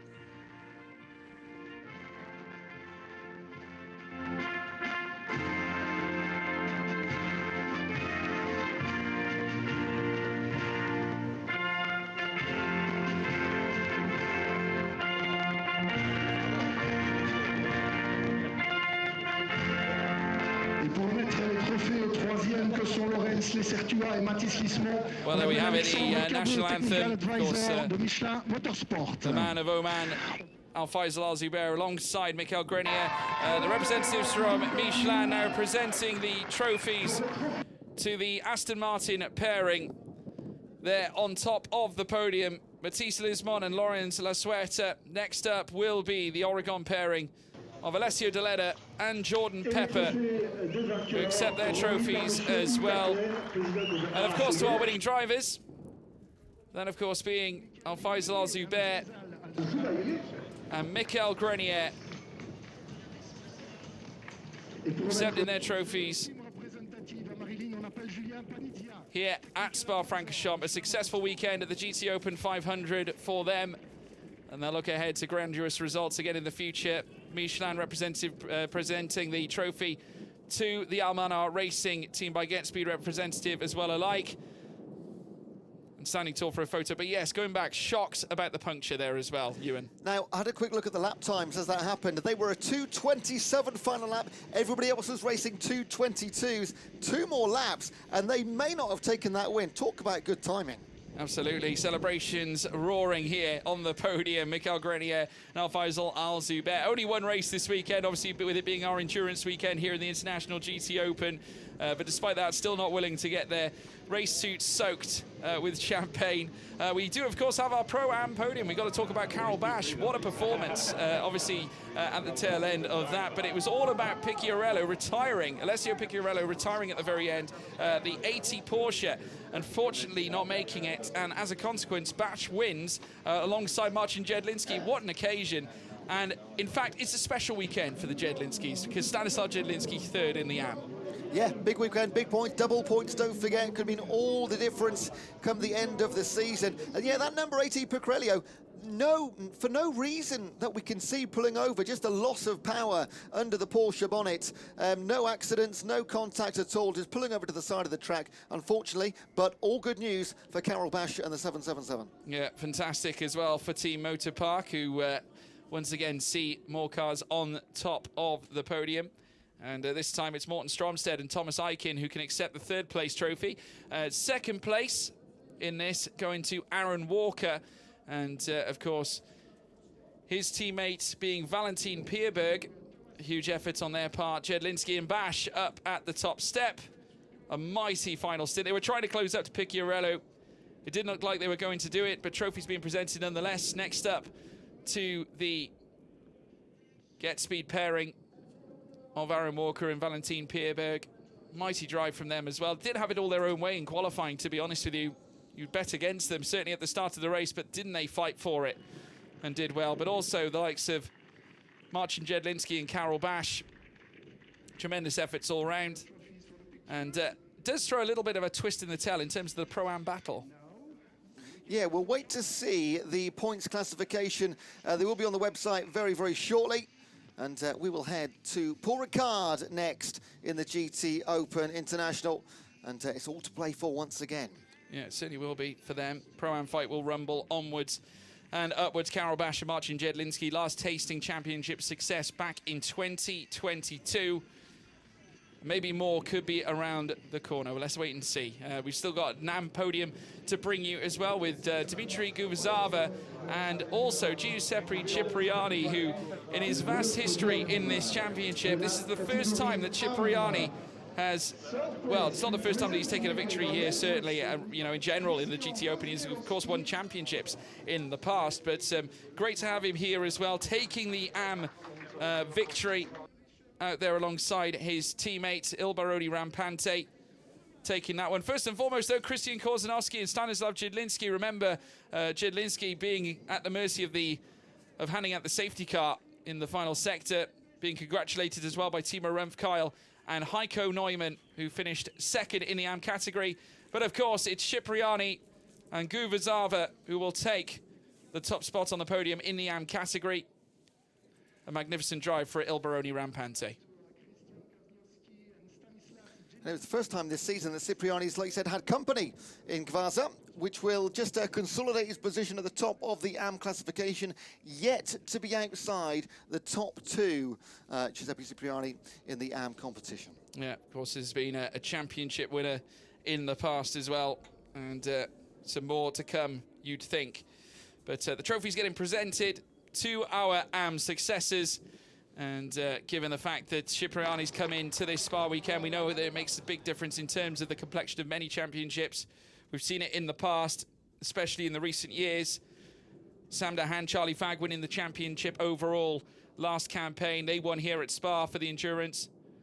And Leonardo Polcini and Benjamin Hites doing it the year prior overall. But with that champagne being popped, we'll see you next time at Paul Ricard, folks. Thank you for joining us. Or should I say Hungarian? We'll see you then. Goodbye.